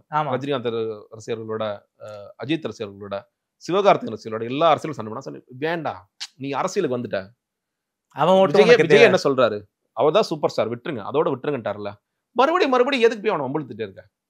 அதனால உனக்கு என்ன கெயின் பண்ற? நீ அவனை ஓரளவுக்கு அப்பா எனக்கு அரசியல் வேற சினிமா வேற நினைக்கிறவன கூட நீ மறுபடியும் போய் நீ எனக்கு ஓட்டே போட்டுறாதுங்கிற வேலையை நீ பாக்குற. செய்யாத தம்பி, இப்படிதான் நான் சொல்லிருக்கேன். செய்யாத, அவதூறா பேசாத, அசிங்கமா பேசாத. ஏன்னா பயங்கர அபியூசிவா போயிட்டு எல்லா கட்சிகள்லயும் அபியூசிவா பேசுறதுக்கு கேவலமா ஆட்கள் இருக்காங்க. இந்த வேலையை செய்யாதீங்க. அவர் சொல்றாரு டீசன்ட் அட்டாக், டீப் அட்டாக்னு சொல்றாருல்ல, அதை ஏன் நீங்க எடுத்துக்க மாட்டேங்கிறீங்கன்னா நான் பல நேரங்கள்ல பேசியிருக்கேன். ஆனா இங்க இருக்கிறவங்க தொடர்ச்சியா உங்களுக்கு வந்து ஒரு த்ரெட் இருக்கு, அதனால உங்களை நீங்க காப்பாத்திக்கங்க, இந்த கட்சியில அமைதியா இருங்க, பேசாம இருங்க. இது கட்சி இல்லைங்க. அப்போ நான் வந்து நீங்க அப்ப நாளைக்கு மக்களுக்கு போய் என்னங்க நீங்க செய்ய போறீங்க, எப்படி மாதிரி ஜெயிப்பீங்க நீங்கன்னு ஒரு கேள்வி இருக்குல்ல. சோ இதெல்லாம் கொஞ்சம் பிராட் மைண்டடா இருங்க. நீங்க நிறைய விஷயங்களை பாருங்க, நிறைய விஷயங்களுக்கு கருத்துக்கள் சொல்லுங்க.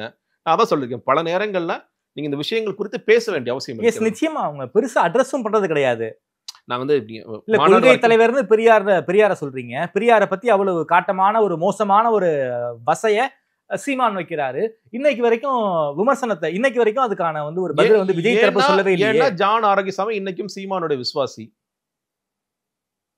வாங்குற சம்பளம் விஜய்கிட்ட, ஆனா சீமானோட விசுவாசி. நாளைக்கு நான் இப்பயும் சொல்றேன், தமிழக வெற்ற தோழர்களுக்கே சொல்றேன், நாளைக்கு சீமான் அவர்கள் பேசினார், இப்ப கூட என்ன சொன்னாரு, கூட்டணிக்கு வரேன்னா வா, கொள்கை தலைவராக பெரியார் தூக்கி போட்டு வா, அவங்க கட்சிக்காரங்க அதோட மோசமா போறாங்க, பனையூர்ல இருக்கிற பெரியார் சிலை இடிச்சிட்டு வா, எங்களோட கூட்டணிக்கு வா. இதுக்கு நீங்க என்ன பதில் பேசுனீங்க? நீங்க பதில் பேச வேண்டாம், உங்க ரேஞ்சுக்கு அது வேண்டாம். கட்சியில இருக்கிறவங்க என்ன பதில் பேசுனாங்க?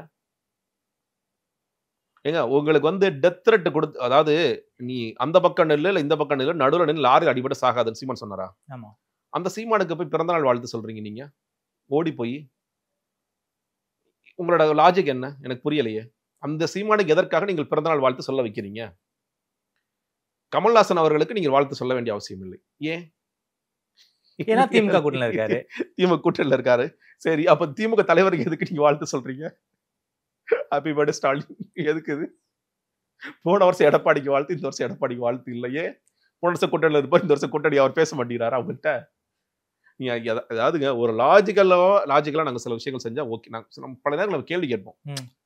பிரதர் அதுல ஒரு பயங்கரமான ஸ்ட்ராட்டஜி இருக்கு பிரதர். சொல்லு சார். ஆதவ் வந்து ஒரு தனியா ஒரு வாய்ஸ் ஆஃப் காமன் ஒரு நிறுவனம் நடத்தி சொந்த காசுல பலருக்கு சம்பளம் கொடுத்து வேலை வாங்கிட்டு இருக்காரு சார். அதாவது அதே மாதிரி ஜான் என்ன சார் பண்றாரு? ஜானுக்கு வந்து ஒரு மிகப்பெரிய பணம் கொடுத்திருப்பாங்க. கொடுக்குற காசுக்கு ஜான் வந்து வர்த்தா எதுவும் வேலை பார்த்திருக்காரா? ஜானுக்கு ஆபீஸ் இருக்கா இல்லையா? ஜானுக்கு எம்ப்ளாயிஸ் இருக்காங்களா? இல்லையா? இல்லை. எங்க இருக்காங்க சார்? ஆதோர்ஜனா வச்சிருக்காரு சார். உங்களுக்கு தெரியும். அதான் நீங்க ஆதோர்ஜனா வச்சிருக்க உங்களுக்கு தெரியும்ல. ஆதோர்ஜனா உங்கள்ட்ட கூப்பிட்டு சொன்னாரு இல்ல நீங்க பத்திரிக்கையாளரா தெரிஞ்சுக்கிட்டீங்க ரைட்டா? ஜானோட ஆபீஸ் எங்க இருக்கு? ஜானுக்கு ஆபீஸ் எங்க இருக்கு? ஜானோட எம்ப்ளாயிஸ் எத்தனை பேரு? ஜானுக்கு எம்ப்ளாயிஸே கிடையாதுங்க. நீங்க அவரை கொண்டு போய் ஒரு பொலிட்டிக்கல் ஸ்ட்ராட்டஜிஸ்ட் சொல்லி அவர் 2024-26 எங்களை வெள்ள வைப்பாருன்னு சொன்னீங்கன்னா நீங்க அடிப்படையில நீங்க ஒருத்தர் நிறுவனத்தை எஸ்டாப்ளிஷ் பண்றீங்க. ஒண்ணு இல்ல, இன்னைக்கு ஒரு எம்எல்ஏ கேண்டிடேட் நிறைய பேர் ஸ்ட்ராட்டஜிஸ்டா வர்றாங்க. அவர் கேட்கிற முதல் கேள்வி, உன் டீம் சைஸ் என்னப்பா? சார் என் டீம் சைஸ் 7, 2 பேர் ஃபீல்டில் இருப்பா, 2 பேர் ஆன்லைன்ல இருப்பா, 2 பேர் உங்க கூட சுத்துவான். இது சொல்றோமா? விஜய் அந்த கேள்வியை கேட்டாரா? இல்ல விஜய்க்காக வேலை செய்கின்ற, விஜய் கூடவே சுற்றுகின்ற அவரோட பொருளாளர் முதற்கொண்டு எல்லாம், அவர் கண்டிப்பா பொருளாளர்லாம் இருந்திருப்பார்ல, அவர்லாம் அந்த கேள்வியை கேட்டாரா? எங்க உங்க டீம் சைஸ் என்னங்க, எப்போ ஆஃபீஸ் போட போறீங்க, எங்க உட்காந்து ஒர்க் பண்ண போறீங்க, நீங்க செய்யக்கூடிய வேலைகள் என்னென்ன, எல்லாத்தையும் கான்ட்ராக்ட் போட்டிருப்பாங்கல்லங்க. கண்டிப்பா கான்ட்ராக்ட் நிச்சயமா அக்ரிமெண்ட்லாம் போட்டிருப்பாங்க, நான் அதை நம்புறேன். அப்போ உங்களுடைய ஸ்கோப் ஆஃப் ஒர்க் என்ன? நீங்க ஒரு எம்எல்ஏ இன்னைக்கு போய் நாங்க சில பேர்ட்ட பாக்குறோங்க, பொலிட்டிக்கல் ஸ்ட்ராட்டஜிஸ்டா சில பேர் வந்து போகும்பொழுது ஸ்கோப் ஆஃப் ஒர்க் என்ன, ஸ்வாட் என்ன, இந்த ஸ்வாட் என்ன, அந்த ஸ்வாட், என்னோட ஸ்வாட் என்ன, அவரோட ஸ்வாட் என்ன, நீங்க வந்து கான்ஸ்டிட்யூன்சி இஷ்யூஸ் என்ன, இதெல்லாம் லிஸ்ட் அவுட் பண்ணிட்டு வாங்க, யார் நீங்கன்னு கேக்குறாங்க. ஓகே, இவ்வளவு நடக்குதுங்க இன்னைக்கு. நான் என்ன ஸ்ட்ராட்டஜிங்கிறது பெரிய பிசினஸா மாறிட்டு இருக்கேன். எலெக்ஷன் டைம் இது, எல்லாரும் ஸ்ட்ராட்டஜிஸ்டா மாறிட்டு இருக்காங்க. நான் கூட ஒரு ஸ்ட்ராட்டஜிஸ்ட் தான் இப்போ. அப்படி இருக்கும் பொழுது நீங்க ஜான்ட்ட என்ன கேள்வி கேட்டீங்க, நீ என்ன வந்து கான்ட்ராக்ட்ல போட்டு கொண்டு வந்தீங்க அவரை? 234 தொகுதியிலும் எங்களை நீ வெற்றி பெற வைக்க வேண்டும். யாரு, எந்த பகுதியில எந்த சமூக மக்கள் இருப்பாங்கன்னு தெரியாது. இந்த பகுதி வந்து வன்னியர் மக்கள் இருப்பாங்க, இந்த பகுதியில வந்து முக்குளத்தோர் இருப்பாங்க, இங்க வந்து நாடார் இருப்பாங்கன்னு தெரியாத ஒரு ஜானை கூட்டிட்டு வந்து நீங்க என்ன சொல்றீங்க? ஜானுக்கு இந்த கல அரசியல் கூட தெரியாதுங்க, அவருக்கு தெரியாதுங்க. அதான் சொல்றேன் இல்லையா, நீங்க தேவர் சிலை வந்து ஏன் பிரதர் கடலூர் இல்லைன்னு கேட்கிறாரு. ஏன் பிரதர் அங்க சிலை இல்ல, அங்க மழை பட முடியாதான்னு கேட்கிறாரு. பாண்டிச்சேரியில ஏன் பிரதர் தேவர் சிலை இல்லைன்னு கேட்கிறாரு. அந்த மாதிரி ஒரு ஜானுடைய அரசியல் அறிவு. ஓகே, அந்த மாதிரி ஒரு நபர் புதுச்சேரியில் புஷியானுடைய அரசியல் அறிவு சார். அதான் சொல்றேன் இல்ல, அவர் மாலை போட வைக்க இவர் தானே. கடலூர்ல இருக்கான்னு கேட்டு இவர் மாலை போட வைக்க போற இவர். சரி, அதுக்கப்புறம் சார் நிர்வாகிகள் நியமனத்துல ஏகப்பட்ட பணம், அதுக்கு முன்னாடி மாநாட்டிலேயே ஏகப்பட்ட பணத்தை அடிச்சிட்டாங்க அப்படி இப்படிங்கிற ஒரு ஆன்லைன்ல எல்லாம் வந்துச்சு. அதாவது புஷி ஆனந்த் வந்து விஜய் வந்து ஒரு பணம் காய்க்கு மரமா தான் பாக்குறாரா? அதாவதுங்க, மாநாட்டிலும் நிறைய புகார்கள், நான் இது வரைக்கும் மாநாடு குறித்து பெருசா பேச, மாநாடு குறித்து நிறைய புகார்கள். என்ன சார் புகார்கள் வந்து ஒவ்வொரு மாவட்ட செயலாளராக இருக்கக்கூடிய 5 லட்சம் காசு கொண்டு வரணும் மாநாட்டிற்கு செலவுக்காக. அது உண்மையிலே மாநாட்டுக்கு தான் செலவு. ஏன்னா நான் பார்த்த வரைக்கும், இல்ல நான் கேள்விப்பட்ட வரைக்கும், இந்த மேடைக்கான செலவு, இந்த விவசாயிகளுக்கு நிலம் கொடுத்த விவசாயிகளுக்கான குத்தகை பணம், இதெல்லாம் விஜய் தான் கொடுத்தார். நான் கேள்விப்பட்ட வரைக்கும். ஊர்ல இருந்து பஸ்ல வந்தவங்க, பஸ்ல கொண்டு வரப்பட்டவர்கள், அவர்களுக்கு சாப்பாடுங்கிறது மாநாட்டு பந்தல போடவே இல்லை. ஆமா, தண்ணி கூட வைக்கல. ஆமா, அதெல்லாம் எவ்வளவு கஷ்டமா இருந்துச்சுங்கிறத பார்த்தோம், கண் கூட பார்த்தோம். அந்த மாதிரி அந்த டேங்க்ல கொஞ்சம் வச்சிருந்ததெல்லாம் அதெல்லாம் விஜய் செலவு தான். அந்த மேடை சுத்தி நடந்த விஷயங்கள் எல்லாம் ஊர்ல இருந்து வர்றவங்களுடைய செலவு எல்லாமே அந்த மாவட்ட செயலாளர்கள் ஒண்ணு அவங்க காசு போட்டாங்க, இல்ல வரவங்கள டிக்கெட்டாவும் பண்ணாங்க. அவங்க விருப்பப்பட்டு தான், யாரையும் கட்டாயப்படுத்தல. எனக்கு தெரிஞ்சு யாரை கட்டாயப்படுத்தி நீ காசு கொடுக்கணும்னு அப்பெல்லாம் கேட்கலாம். சார் நான் காசு கொடுக்குறேன். சில பேர் எனக்கு கம்ப்ளைண்ட் பண்ணாங்கண்ணே, சென்னையில இருந்து விக்ரவாண்டிக்கு எதுக்கு 1500 கேட்கறாங்க. நான் சொன்னேன், தம்பி அவங்க 2 வேளை சாப்பாடு போடுவாங்க, வேற யாராவது ஃப்ரீயா கூட்டிட்டு போகலாம். ஏன்னா நான் பார்த்த வரைக்கும் மகளிருக்கு ஒரு 10 பஸ் இருந்துச்சுன்னா 7 பஸ்ல ஆண்கள், 3 பஸ்ல பெண்கள், பெண்களுக்கு இலவசம். ஸோ அதை காம்பன்சேட் பண்ணணும்லப்பா. அவங்களும் என்ன பண்ணுவாங்க, வாடிச்சலரும் அவங்க வந்து பெரிய பணம் காய்க்கிற மரம், அதை பிரச்சனை இல்லை. ஸோ இந்த மாதிரி தான் நடந்துச்சு. ஸோ மாநாட்டுக்கான செலவுங்கிறது அங்கே மேடையில் ஒன்று, அது அந்த செலவு இருந்துச்சு. இதுக்கு நடுவில் மாவட்ட செயலர்கள் காசு கொடுக்கணும் 5 லட்ச ரூபா. மேடையில் ஏறி நீ பேசணும்னா 50,000 கொடுக்கணும், நீ இந்த பேச்சு பேச நீ 2 லட்சம் கொடுக்கணும். இதெல்லாம் காதல வரத்தான் செய்தது. ஓகே, இங்க கொள்கைகளை வாசிப்பதற்கு ஒருவர் வருகிறார், அவர் எவ்வளவு காசு கொடுத்தாரு. இந்த செயல் திட்டங்களை வாசிக்கிறதுக்கு ஒருத்தர் வருகிறார், அவர் இதெல்லாம் லேட்டரா எனக்கு வருது. இது எப்படி வருதுன்னா, சில பேர் வந்து என்கிட்ட நீங்க மேடையில் இல்லை, அவங்களோட ஆசை எனக்கு தெரியாதுங்க. நீ பேச்சாளர் குழுவெல்லாம் என்ன போட்டிருக்காங்க. ஆமா, அந்த மாதிரி குழு போட்டிருக்காங்க, ஒருங்கிணைப்பாளர் போட்டிருக்காங்க. நான் கூட என்னங்க எனக்கு வேலை, ஒரு வேலை இல்லை பிரதர், சும்மா இருங்க போதும். ஏன்னா புஷி ஆனந்த் வந்து கேட்கிறாரு, நீ என்னைக்கு வந்த மாநாட்டுக்கு உங்கள்கிட்டயா என்கிட்ட கேட்டார். இந்த பிரச்சனை நடக்கும்போது மாநாடு குறித்து விமர்சி பேசிய பிறகு பனையூர்ல பார்க்கும்போது கேட்கணும், என்னைக்கு வந்த மாநாட்டுக்கு? நான் முதல் நாள் வந்தேங்க. நீ முதல் நாள் வந்துட்டு இதெல்லாம் சொல்லிட்டு இருக்கு. நான் சொன்னேன், நீ பேச்சாளர் குழுவில் போட்டீங்க, என்ன வேலை கொடுத்தீங்க? என் வாசல்லையே வந்து 1 வாரமா பல பேர் படுத்து கிடக்குறான், அவனெல்லாம் நான் ஏறெடுத்து கூட பாக்குறது இல்ல. நீ என்னைக்கு வந்த? என்ன சொல்ல வரீங்க நீங்க? அதாவது உங்களையும் வந்து ஒரு ஆபீஸ் வாசல்ல படுக்க சொல்றாரா? என்ன அதான் சொல்ல புரியல. என் வாசல்லையே 1 வாரம் வந்து படுத்து கிடந்தான், அவனை நான் ஏறெடுத்து கூட பாக்கலன்னா அப்ப எனக்கு அடிமை சேவகம் புரியும் சொல்றீங்களா? நீங்க அவ்வளவு பெரிய ஒரு பண்ணையார் மின்செட்ல இருக்காரு, நீங்க அவ்வளவு பெரிய இன்டர்நேஷனல் லீடரா? நீங்க உங்க வாசல் வந்து படுத்து கிடக்கிறதுக்கு அரசியல் ஆசானே, என்ன அரசியல் ஆசானே? நீ என்ன சாதிச்சிருக்கீங்க அரசியல்ல?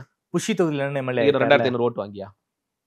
ஒரு பஞ்சாயத்து அளவுக்கு இருக்கிற தொகுதியில நீங்க விஜய் அவர்கள் வேணா நினைக்கலாம், இது எக்ஸ்எம்எல்ஏப்பான்னு. இந்த கதையை வந்து அங்க இருக்கல சிரிக்கிறாங்கல்ல. புஷிங்கிறது என்னங்க, அது சின்ன ஒரு 4 வீதிங்க. இன்னைக்கு புஷி தெரு மட்டும் தாங்க இருக்கு. அதை வாங்கிட்டு சென்னை மாமன்ற வார்டு உறுப்பினர் கூட 10,000 ஓட்டு சார் கூடங்க, அதெல்லாம் கூடங்க. நீங்க என்ன அதோட கம்மியான ஓட்ஸை வாங்கிட்டு நீங்க வந்து எப்படி சொல்றது, நீங்க வாசல்ல வந்து எதுக்கு நான் வாசல்ல வந்து கிடக்கணும்?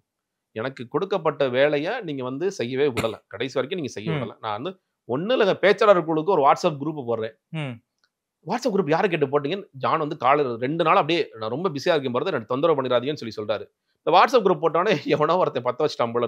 யாருக்கிட்ட வாட்ஸ்அப் குரூப் போட்டீங்க? சொன்னீங்க வாட்ஸ்அப் குரூப் தானே போட்டேன். என்னமோ குண்டு வச்ச மாதிரி நீங்க பதறீங்க. வாட்ஸ்அப் குரூப் போட்டா அந்த பேச்சாளர் குழுல இருக்கிறவங்க அந்த பசங்க கேட்கறாங்க. அண்ணே ஏதாவது நமக்கு எப்படின்னு இந்த பாஸ் கொடுப்பாங்க அதெல்லாம் கேட்கறாங்க.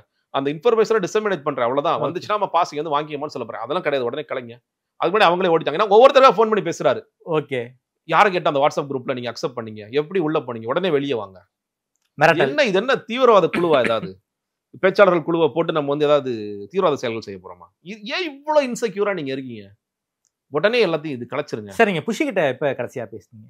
ஜனவரி 25, 26. என்ன மைண்ட் செட்ல புஷி உங்களை அணுகுனாரு? இல்லங்க அவரு நேரடியா பார்க்கும்போது வந்து மரியாதை தான் பேசுவார். ஓகே. சாரும் தான் சொல்லுவார். என்ன ஓகே. அவர் எப்பயுமே வந்து அப்படிதான் இருந்தார். நல்லா பேசின காலம்ங்கிறது நீங்க சொன்னீங்க இல்லையா அந்த தந்தி விவாதம், அந்த நேரத்தில் ரொம்ப நல்லா பேசினார். ஓகே. சொல்லப்போனா அப்பதான் நல்லா பேசினார். பேசும்போது அவரு சார் ரொம்ப நல்லா பேசுனீங்க சார், இந்த வட்டமேசை விவாதத்துல நல்லா பார்த்தேன், தளபதி மாதிரி நீங்க பேசுனீங்க சார், ரொம்ப அருமையா இருந்துச்சு, நீங்களே அடுத்தடுத்து இந்த மாதிரி பெரிய விவாதங்களுக்கு நீங்களே போங்க. ஓகே நான் அண்ணான்னு சொல்லுவேன். ஓகே நான் ரொம்ப நன்றிண்ணா அப்படிங்கிறார். அதற்கு பிறகும் வந்து ஏதோ ஒரு விஷயங்களுக்கு அதை பேசினார். கரெக்டாக ஞாபகம் இல்லை. ஜனவரி வரைக்குமே ஏதோ ஒரு வாட்ஸ்அப்லேயே அதுலேயே ஒன்று நடந்துருக்கு, அவ்வளோதான். அதற்கு பிறகு பெருசாக கம்யூனிகேஷன் இல்லை. நீங்கள் வந்து ஏன் கம்யூனிகேஷன் இல்லை அப்படிங்கிறதும் தெரியல, ஏன் கட் ஆனிச்சுங்கிறது தெரியல. நான் வந்து 29ஆம் தேதி வரைக்கும் கூட நான் பேசிட்டு இருக்கேன். நான் இஷ்யூஸ்க்காக பேசுகிறேன். அந்த பரந்தூர் போயிட்டு தாக்கங்கள் குறித்து பேசிங்கன்னா தொடர்ச்சியாக வாதங்கள் போயிட்டே தான் இருக்கு. அதுக்கு அடுத்தபடியாகத்தான் நீங்கள் வந்து 29 அது ஒரிஜினல் தான், 29 தெரியல, 29 நினைக்கிறேன். ஸோ அன்னைக்கு தான் வந்து அடுத்த நாள் என்னோட பேர் அறிவிக்கப்படலை. அறிவிக்கப்படாத போது நான் வந்து ஏன் அப்படின்னு சொல்லிட்டு ஒரு 2 நாள் ஆனும் ஃப்ரீயாக விட்டுட்டேன். சரி அவங்க ஏதோ ஒரு வேற பொறுப்புகள் கூட போடலாம், இல்லை ஏதாவது மைண்டில் இருக்கலாம், விட்டுடலாம் நம்ம. பிப்ரவரி ஃபர்ஸ்ட் வீக்கில் மறுபடியும் ஃபோன்ஸ் நிறைய வந்துட்டே இருக்கு. எல்லாரும் சேனல்ஸ்க்கு வாங்கன்னு சொல்லி கேட்குறேன். நான் அவங்கள்ட்ட எனக்கு தெரியலங்க என்ன காரணம் தெரியல, ஆனால் செய்தி தொடர்பாளர் இருக்கேனாங்கிற பெரிய டவுட் இருக்கு, நான் கேட்டுட்டு வரேன். ஒரு நிறைய பேருக்கு ஃபோன் பண்ண உடனே நான் ஃபோன் பண்ணுறேன், ஃபோன் எடுக்கலை. புஷியானந்துக்கு ஃபோன் பண்ணுறேன், ஜானுக்கு ஃபோன் பண்ணுறேன், நான் ஒரு மெசேஜ் அனுப்புறேன். யூடியூப் சேனல்ஸ் கூப்பிட்டு இருக்காங்க, நான் போகலாமா வேண்டாமா, சேனல்ஸில் கூப்பிட்றாங்க போகலாமா வேணும். அப்போ தான் சொல்கிறாரு நீங்கள் வந்து தாவேக்கு ஆதரவாளர் அல்ல, விஜய் ஆதரவாளர் அல்ல. நீங்கள் அதுக்கு முன்னாடியே ஜனவரி அந்த 29 டேட்டா 30ஆம் தேதியும் நான் என்ன வாட்ஸ்அப் குரூப்பில் இருந்தாலும் எல்லா வாட்ஸ்அப் குரூப்பில் இருந்து என்ன நீக்கிறாங்க. ஓகே. சிக்னல் குரூப்ல இருந்து நீக்கிறாங்க, ட்விட்டர் குரூப்ஸ்ல இருந்து நீக்கிறாங்க. ஓகே. இந்த மாதிரியான விஷயங்கள் பண்றாங்க. அதாவது உங்களை உளவியலாக ஒரு தாக்குதல் ஏற்படுத்துறாங்க.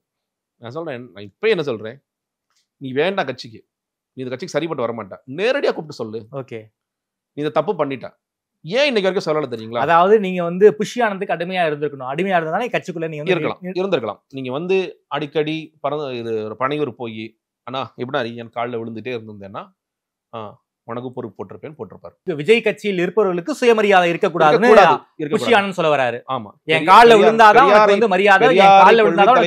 பெரியாரை கொள்கை தலைவராக ஏற்றுக்கொண்டிருக்கும் தமிழக வெற்றி கழகத்தின் பொதுச் செயலர் காலில் நீங்க விழுந்தீங்கன்னா தான் உங்களுக்கு போஸ்டிங் கிடைக்கும். சூடு சுரண வெக்கமான சுயமரியாதை எதுவும் இருக்கக்கூடாது. அப்படி இருந்தாதான் தாவேக்காவில பதவி. அப்படிதான், அதுதான் அவர் திரும்ப. இதெல்லாம் விஜய்க்கு தெரியுமா சார்? தெரியாம எப்படிங்க இருக்க முடியும்? தெரியாம இருக்க முடியாது. நீங்க வெளில வந்துட்டீங்க, நீங்க வந்து நல்ல பேசுறீங்க, நானே விட்னஸ் பண்ணிருக்கேன். எல்லாருமே நல்ல ஸ்பீச். வட்டமேஜை விவாதம்லாம் மில்லியன்ஸ்ல எல்லாம் போச்சு.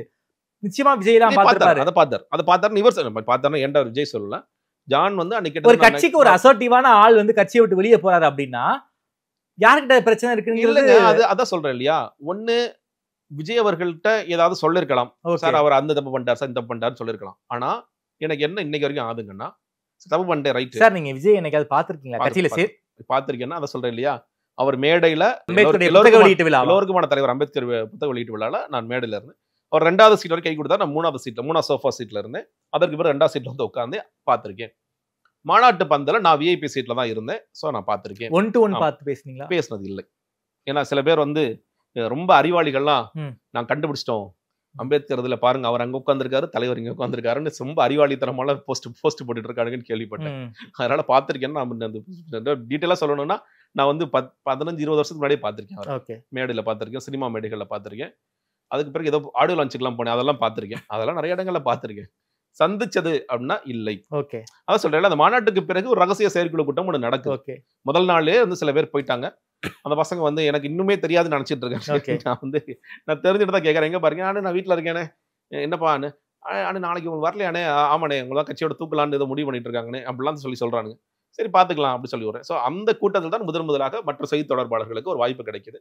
அவங்க வெளியே சொல்லும் போது பேசணும், நாங்கெல்லாம் பேசுவோம், தளபதி நல்லா பேசினாரு அப்படின்னா உண்மையிலே எதிர்பார்த்தது, அன்றே கூட எதிர்பார்த்தது. ஓகே, ஜெகதீஸ்வரன் நீங்க 4 பேர் பேசிட்டு இருக்கீங்க, 3 பேர் பேசிட்டு இருக்கீங்க, எங்கே அவன் போயிட்டான்? அதுக்கு நடந்துச்சான்னு கேட்டேன். நடக்கலாம். ஆனா இவங்கள்ட்ட கேட்கும்போது என்னன்னா, அவர் ஊர்ல இருக்காருங்கன்னு இவங்களே சொல்லி சமாளிச்சிருக்காங்க. இவர்ட்ட இல்ல. அது அவர் கேட்டாரா நமக்கு தெரியாது. மற்றவங்க சமாளிச்சிருக்காங்க. அதற்கு பிறகு இந்த வட்டமேசை இதெல்லாம் நடந்த பிறகு கூட விஜய் அவர்கள் வந்து ஜான் சொன்னதே, பிரதர் ரொம்ப நல்லா பண்ணீங்கன்னு தலைவர் சொன்னார். பிரதர் ரொம்ப சந்தோஷங்க. இதே மாதிரி இருந்திருங்க பிரதர், இதே மாதிரி கண்டினியூ பண்ணுங்க, எந்த கான்ட்ரோவர்சிஸ் போகாதீங்க, இப்படியே இருங்க, நான் உங்களை கூடிய சீக்கிரம் சந்திக்க வைக்கிறேன் அவர் சொன்னார். அப்படின்னு சொன்னார். சரிங்க, சந்திக்க வைங்க. நீங்க மட்டும் இல்ல பிரதர், நீங்க இருக்கீங்க, ஐயநாதன் இருக்காரு, அவங்க எல்லாத்தையும் சேர்த்து சந்திக்க வைக்கிறேன். ஐயநாதன் சார் வெளில வந்துட்டாரு அப்படின்னு சொல்லி சொன்னாரு. ஐயநாதன் என்னைக்குமே கட்சிக்குள்ள ஆனால் டிபேட்ல வந்து என் கட்சி அப்படின்னு ரொம்ப ஒன் பண்ணி பேசினாரு. நான் வந்து சில நேரங்கள்ல நான் பார்த்துட்டே இருப்பேன். நான் அவர்கிட்ட ஆக்சுவலி ஐயநாதன் கிட்ட முன்னாடி நல்லா பேசுவேன். இந்த கட்சிக்குள்ள போனதுல இருந்து நான் பெருசா யார்கிட்டயுமே போய் பெருசா பேசவே மாட்டேன். நம்ம தேவையில்லாம ஏதாவது வாய் விட்டு அதுக்கப்புறம் இப்ப வெள்ளுவெள்ளுன்னு விழுக்கிறாரு. அவர் வந்து ஒரு நாள் புதிய தலைவர் டிபேட் உட்காந்துட்டு இருக்காரு. எங்க கட்சியில என்ன நடக்குது தெரியுமா? நான் சொன்ன செய்தி தொடர்பான நம்மளே பேசாம இருக்கோம். ஐயா இன்னும் இப்படி கூறாரு அப்படியே நடிச்சேடா. என்ன பேசிட்டு இருக்காரு இவரு, கட்சிக்குள்ள என்ன நடக்குதுன்னு புரியும். ஆனா வெளிக்காட்டுறது என்னைக்குமே ரொம்ப லேட்டரா தான் வந்து அவர் அவ்வளவு பெரிய ஆக்டிவிஸ்ட் சார். அவரை வச்சுக்கிட்டு பல விஷயங்களை வந்து விஜய் பண்ணிருக்க முடியும். நிச்சயமா அவர் வந்து ஒரு அட்வைசரா வச்சுக்கிட்டு பல விஷயங்களை பண்ணிருக்க முடியும். வெளியே அவர் அதாவது நீங்க அவரை ஒதுக்கின பிறகு, அவர் வெளியே வந்த பிறகு இவங்களே வந்து பொறுப்பு கேட்டாரு. இப்ப எனக்கு ஒரு கதை எழுதுறாங்கல்ல, பொறுப்பு கேட்டாரு, அதனாலதான் போயிட்டாரு, கொடுக்கல. ஐயநாதன் ஐயா பொறுப்பே கேட்கல. ஏற்கனவே 2-3 இதுலயும் சொன்னேன். ஐயநாதன் ஐயா பொறுப்புக்கு ஆசையே படல. நாம் தமிழர் கட்சியிலே ஒருங்கிணைப்பாளராக இருந்தவர். அவர் என்னன்னா, சில விஷயங்களுக்கு கருத்துக்களை நம்ம கொண்டு போய் சேர்க்கணும். விஜய் ஒரு பிளாட்ஃபார்ம். ஆமா, ஸ்பெசிபிக்கா சொல்றேன். ஆமா, அரிட்டாப்பட்டியில அவர் வந்து ஒரு அறிக்கை எழுதி அனுப்புறார். அரிட்டாப்பட்டிக்கு அறிக்கை எழுதி அனுப்புறார்.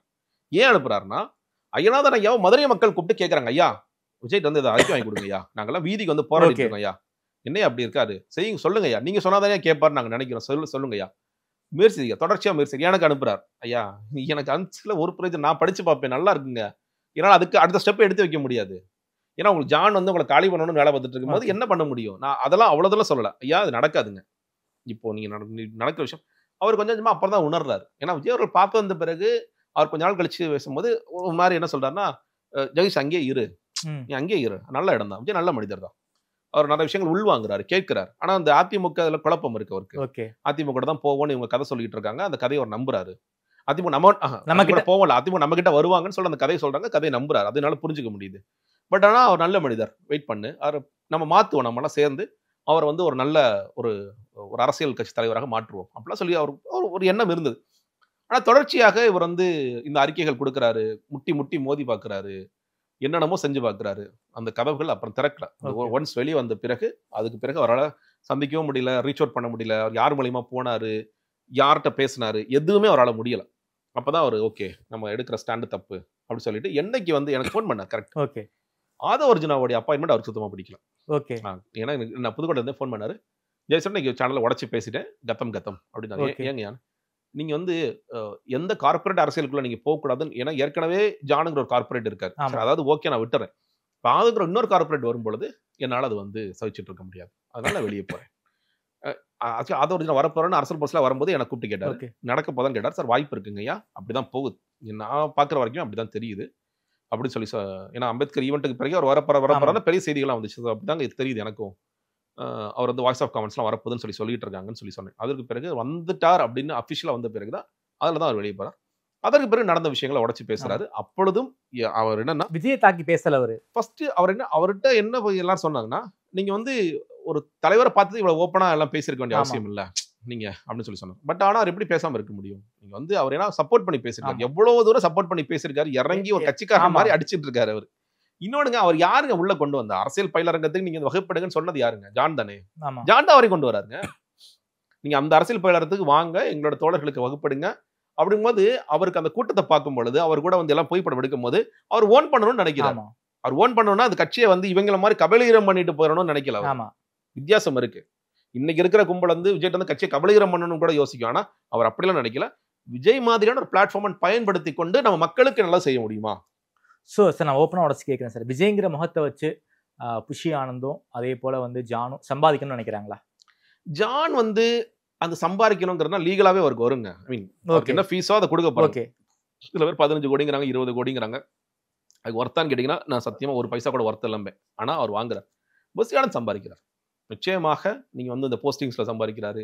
எம்எல்ஏ சீட்டுக்கு 2 கோடி ரூபான்னு விற்கிறார். 2 கோடி ரூபா இன்னைக்கு நீ ஒண்ணு இல்ல, நீங்க வேற யாராவது ஆள் அனுப்பி அண்ணே நான் வந்து ஆனந்தூர் நிற்கிறேன்னு சொல்லுங்க, 2 கோடி ரூபா கட்டிருப்பாங்க. அதான் நடந்துட்டு. ஆனா இப்போ ஆட்களாம் குறைய ஆரம்பிச்சிட்டாங்க. இப்போ முன்னாடி மாதிரி எல்லாம் வந்து 2 கோடி கொடு அப்படிலாம் சொல்லி யாரும் வர்றதில்ல. சரி, ஏடிஎம்கே டிஎம்கேல அந்த காசு கொடுத்தா எம்எல்ஏ சார் பதவி, நீங்க ஆட்சிக்கு வர போற கட்சி, நாளைக்கு நீ மினிஸ்டர் போஸ்ட் வேணுமா இல்லையா உங்களுக்கு? 2 கோடி கூட கொடுக்க மாட்டீங்களா? ஏடிஎம்கே தோக்க போதில்ல, நாங்க தானே முதன்மை சக்தி. விஜய் பேரை சொல்லி ஆனந்த் வசூல போட்டுக்கிட்டு இருக்காரு. ஆமா, நாங்க தானே முதன்மை சக்தி. அப்ப நாங்க தானே மினிஸ்டர் ஆக போறோம். ஒரு மினிஸ்டரே ஆக போறவங்கள நீங்க 2 கோடி கூட கொடுக்க மாட்டீங்களா நீங்க? அப்படிதான் நாங்க பேசிட்டு இருக்கோம். சோ அதுதாங்க நடக்கும். அதான் சொல்ல. அதனால நீங்க வந்து வேற சில கட்சிகளில் இந்த பிரச்சனைகள் இருக்கின்றது, அதனால் நாம புதிய கட்சியை தேடுறோம்னா அந்த புதிய கட்சி நான் வேறு சில கட்சிகளோட மிகவும் மோசமான கட்சி. விஜயால மாற்றத்தை கொடுக்க முடியுமா முடியாது? இல்லங்க, முடியாது. எப்படிங்க கொடுக்க முடியும்? அவர் முதல்ல உள்ள வந்து ஓன் பண்ணி பிரச்சனைகளை அணுகி கற்றுக்கொண்டு படித்து எல்லா விஷயங்களும் செய்தால்தான் அது முடியும். கட்சிக்கும் விஜய்க்கும் தன்னை தொடர்பு கடத்தி கொள்ளாம கொஞ்சம் கேப் விட்டு தான் இருக்காரா? அப்படிதான் நீங்க தெரியுது. நீங்க அதான் சொல்றேன் இல்லையா, நீங்க அதை எப்படி வந்து நீங்க லாஜிக்கலா இல்ல வந்து நீங்க பிராக்டிக்கலா பார்க்கலாம்னா, விஜய் வந்து டெய்லி ஆஃபீஸ்க்கு வராரு, மாவட்ட செயலர் சந்திக்கிறாரு, வர்ற மக்களை சந்திக்கிறாரு. இப்படியெல்லாம் இருந்ததுன்னா ஓகே. ஒரு ஆக்டிவ் பாலிடிக்ஸ், நான் என்ன சொல்றேன், ஆக்டிவ் பாலிடிக்ஸ்ல வாங்க. டெய்லி பிரச்சனைகள், தினசரி பிரச்சனைகளுக்குள்ள அட்ரஸ் பண்ணுங்க. தினசரி பிரச்சனைகள் நீங்களே அட்ரஸ் பண்ண அவசியம் இல்லை. நீங்க ஒரு ரூம்ல கூட உட்காந்துக்குங்க. வேற சில நபர்கள் இருக்காங்க கட்சியில வர்றாங்க, இல்ல வாய்ஸ் ஆஃப் காமன்ஸ்ல உட்காந்துருக்காங்க, அவங்கள இந்த இஷ்யூஸ்லாம் எடுத்து பேசுங்க. ஒரு பேசுபவர்களா கட்சி வைத்துக் கொள்ளணுமா வேணாமா? நீங்க முதன்மை சக்தின்னு சொல்லிட்டு நான் வந்து ஓகே இந்த மாசத்துக்கு ஈவெண்ட் முடிஞ்சிருச்சு, இந்த மாசம் நம்ம செஞ்ச ஈவெண்ட் அஜித்குமார் ஈவெண்ட், அடுத்து நம்ம மதுரை மாநாட்டில் சந்திக்கலாம் அப்படின்னு சொன்னீங்கன்னா, இவ்வளவு பெரிய கேப் விடுறது நீங்க இத்தனைக்கும் சரி ஓகே. இப்பதான் வந்து ஒரு ஆட்சி அமைஞ்சு முதல் வருஷம்னா கூட பரவாயில்ல, எப்பா அவங்க ஹனிமூன் பீரியட்ல இருக்காங்க, ஒரு ரெஸ்ட் எடுக்கிறாங்கன்னு சொல்லிடலாம். அரசியல் எலெக்ஷனுக்கு 6 மாசம் 7 மாசம் இருக்கும் போது நான் வந்து கேப் விட்டுருக்கேன். ஆகஸ்ட் கடைசியில மாநாடு, அதற்கு பிறகு செப்டம்பர்ல இறுதியில சுற்றுப்பயணம். அப்படின்னா நீங்க என்ன யோசிக்கிறீங்க மக்களை பத்தி? அப்படியே கடைசியாக கிளைமேக்ஸ்ல வந்து நம்ம எல்லாத்தையும் சாதிச்சிடலாம். அரசியலும் சினிமாவும் ஒண்ணு நினைச்சுக்கிட்டு இருக்காரு. அப்படிதான் நான் நினைக்கிறேன். நீங்க அப்படிதானே தோணுது. நீங்க லாஸ்டா அப்படி கொஞ்சம் வந்துட்டு போனாலே போதும். ஏன்னா நமக்கு ஒரு பெரிய கூட்டம் இருக்கு. பால்கனி பாலிடிக்ஸ் பண்ணா போதும் நினைக்கிறார் விஜய். ஆனா அதுல அவர் எடுத்துக்கொள்கின்ற தவறான உதாரணம் ஜெயலலிதா, லேட்டர் ஜெயலலிதா. நான் சொல்ல போறேன் ஏர்லி ஜெயலலிதா வந்து ஃபீல்ட்ல இருந்தாங்க. எஸ் ஆமா. நீங்க எம்ஜிஆர் அவர்களும் எவ்வளவு ஃபீல்ட்ல இருந்தார், எவ்வளவு கூட்டங்கள் பேசினாரு, எவ்வளவு எம்ஜிஆர் கூட பால்கனி பாலிடிக்ஸ் பண்ணல. அம்மையார் ஜெயலலிதா பண்ணாங்க. ஏர்லி பீரியட்ல அவங்க பால்கனி பாலிடிக்ஸ் பண்ணவே இல்ல. ஃபீல்ட்ல இருந்தாங்க. ஆமா, அது இவங்க தெரியாம இல்ல பிரதர், அவர் கல்ட், அவர் அப்படிதான் இருப்பார், அப்படிதான் இருக்கணும் சார். நீங்க உங்களை எக்ஸ்போஸ் பண்ணிக்க கூடாது. நாங்க சொல்றதை மட்டும் நீங்க செஞ்சாலே போதும். நான் உங்களை அறிவு நிலை போய் உட்காரச்சிருவேன். உங்களை மக்கள் அடிக்கடி பாத்திரக்கூடாது. நான் சொல்றேன் ஓகே, அது ஒரு ஸ்ட்ராட்டஜியா கூட இருந்துட்டு போகுது. நீங்க அது மூடியே வச்சுட்டு எலெக்ஷன்ல தான் கொண்டு வந்து கான்விப்பேன்னு சொன்னா மக்கள் அவ்வளவு முட்டாளா? நீங்க அணுக முடியாத தூரத்தில் ஒரு தலைவர் இருப்பாருங்க, அதுதான் அவரோட ஸ்டைல். நீங்க எப்படிங்க சொல்லிட்டு இருக்கீங்க? இந்த காலம் மாறிடுச்சு இல்லங்க. இன்னைக்கு எல்லாமே சிஎம்மா இருக்கும்போது யாராலும் போய் அவரை பார்க்கலாம். எல்லாமே மாறிடுச்சு இல்ல. இன்னைக்கு வந்து சரி, உங்களோட கான்டெம்பரரிஸ் இன்னைக்கு உதயநிதி ஸ்டாலின் அவர்கள் தொடர்ச்சியாக வீதியில நிக்கிறார், மக்களோட நிக்கிறார், வீட்டுக்கு போறாரு. எடப்பாடி பழனிசாமி வேன்ல ஏறி பெரும் கூட்டத்துக்கு நடுவில் பேசிட்டு இருக்காரு. சீமான் அவர்கள் ஏதாவது ஒரு ஆக்டிவிட்டியில இருந்துகிட்டே இருக்காரு. அது விமர்சனத்துக்கு உள்ளதோ விமர்சனம் அப்பாற்பட்டதோ. ஆனா சீமானை ஈஸியா அக்சஸ் பண்ண முடியும். பயங்கர அக்சஸ் பண்ண முடியும். ஈஸிங்க. கட்சியில இருக்கிற ஒரு சாதாரண தொண்டர் சார் இன்னைக்கு நினைச்சா இப்ப அண்ணன் பேசுவார் என்கிட்ட. ஆமா, அது ஒரு இஷ்யூவே கிடையாதுங்க. போன் பண்ணா எடுப்பாருங்க, இல்ல நேர்ல போய் பார்த்தா பாத்துறலாங்க. அவரை கட்சிக்காரங்கள்ட்ட ஒண்ணு வாட்ஸ்அப்ல ஆடியோ மெசேஜ் போட்டா கூட அண்ணன் ரிப்ளை பண்ணுவாரு அப்படின்னு சொல்லக்கூடிய தொண்டர்கள் எனக்கு தெரியும் சார். இருக்காங்க. நீங்க அதே மாதிரி ஸ்டாலினையோ இவங்க எடப்பாடி பழனிசாமி அவர்களே நீங்க பாத்துக்கலாம், ஆக்சஸ் பண்ண முடியும். அவங்களால கட்சிக்காரங்களால முடியும். நம்ம சொல்றோம் இல்லையா, நீங்க ரொம்ப கஷ்டப்பட்டீங்கன்னா நீங்க மோடி அவர்களையும் பாத்துடலாம். நீங்க ரொம்ப கஷ்டப்பட்டீங்கன்னா நீங்க வந்து ட்ரம்ப்பை கூட பாத்துடலாம். ஆனா விஜய் பார்க்க முடியாது. எப்படி பாப்பீங்க? 2 சுவர் இருக்குது இல்ல, அந்த சுவர் வந்து சுவர்ல எழுதி வைக்கணும், ஐயா இந்த சுவரை கொஞ்சம் தள்ளி விடுகையாட்டு. வாங்க கூடாதுதான் நம்மளும் நினைக்கிறோம். ஓகே, அது விஜய் தானே புரிஞ்சுக்கணும். ஓகே சார், ரொம்ப நன்றி சார். குறிப்பாக விஜய் கட்சிக்குள்ள ஏன் போனேன், ஏன் வெளியே வந்தேன், உள்ளுக்குள்ள நடக்கக்கூடிய இந்த பாலிடிக்ஸை பத்தி ரொம்ப விரிவா பேசியிருக்கீங்க. குறிப்பாக விஜய்க்கு ஒரு மிகப்பெரிய த்ரெட்டே வந்து பாண்டிச்சேரி ஆனந்தும், அதே போல வந்து ஜான் ஆரோக்கியசாமியும் அவங்க பல்லக்கூடிய உள்ளடி அரசியலால விஜயோடைய அரசியல் கொஞ்சம் கேள்விக்குறியாக வாய்ப்பு இருக்கு. அது எடுபடுமாங்கிற ஒரு பல்வேறு கேள்விகள் இருக்கு நீங்க சொல்லியிருக்கீங்க. நீங்க தொடர்ச்சியான நேர்காணல் கொடுத்துக்கிட்டு இருக்கீங்க. பார்க்க வேண்டியவர்கள் பார்ப்பார்களா, அந்த 2 பேரை விலக்கி வைப்பாராங்கிறது வந்து காலம்தான் பதில் சொல்லணும். நேரில் கொடுத்து பேசியமைக்கு நன்றி ஜெகதீஷ் சார்.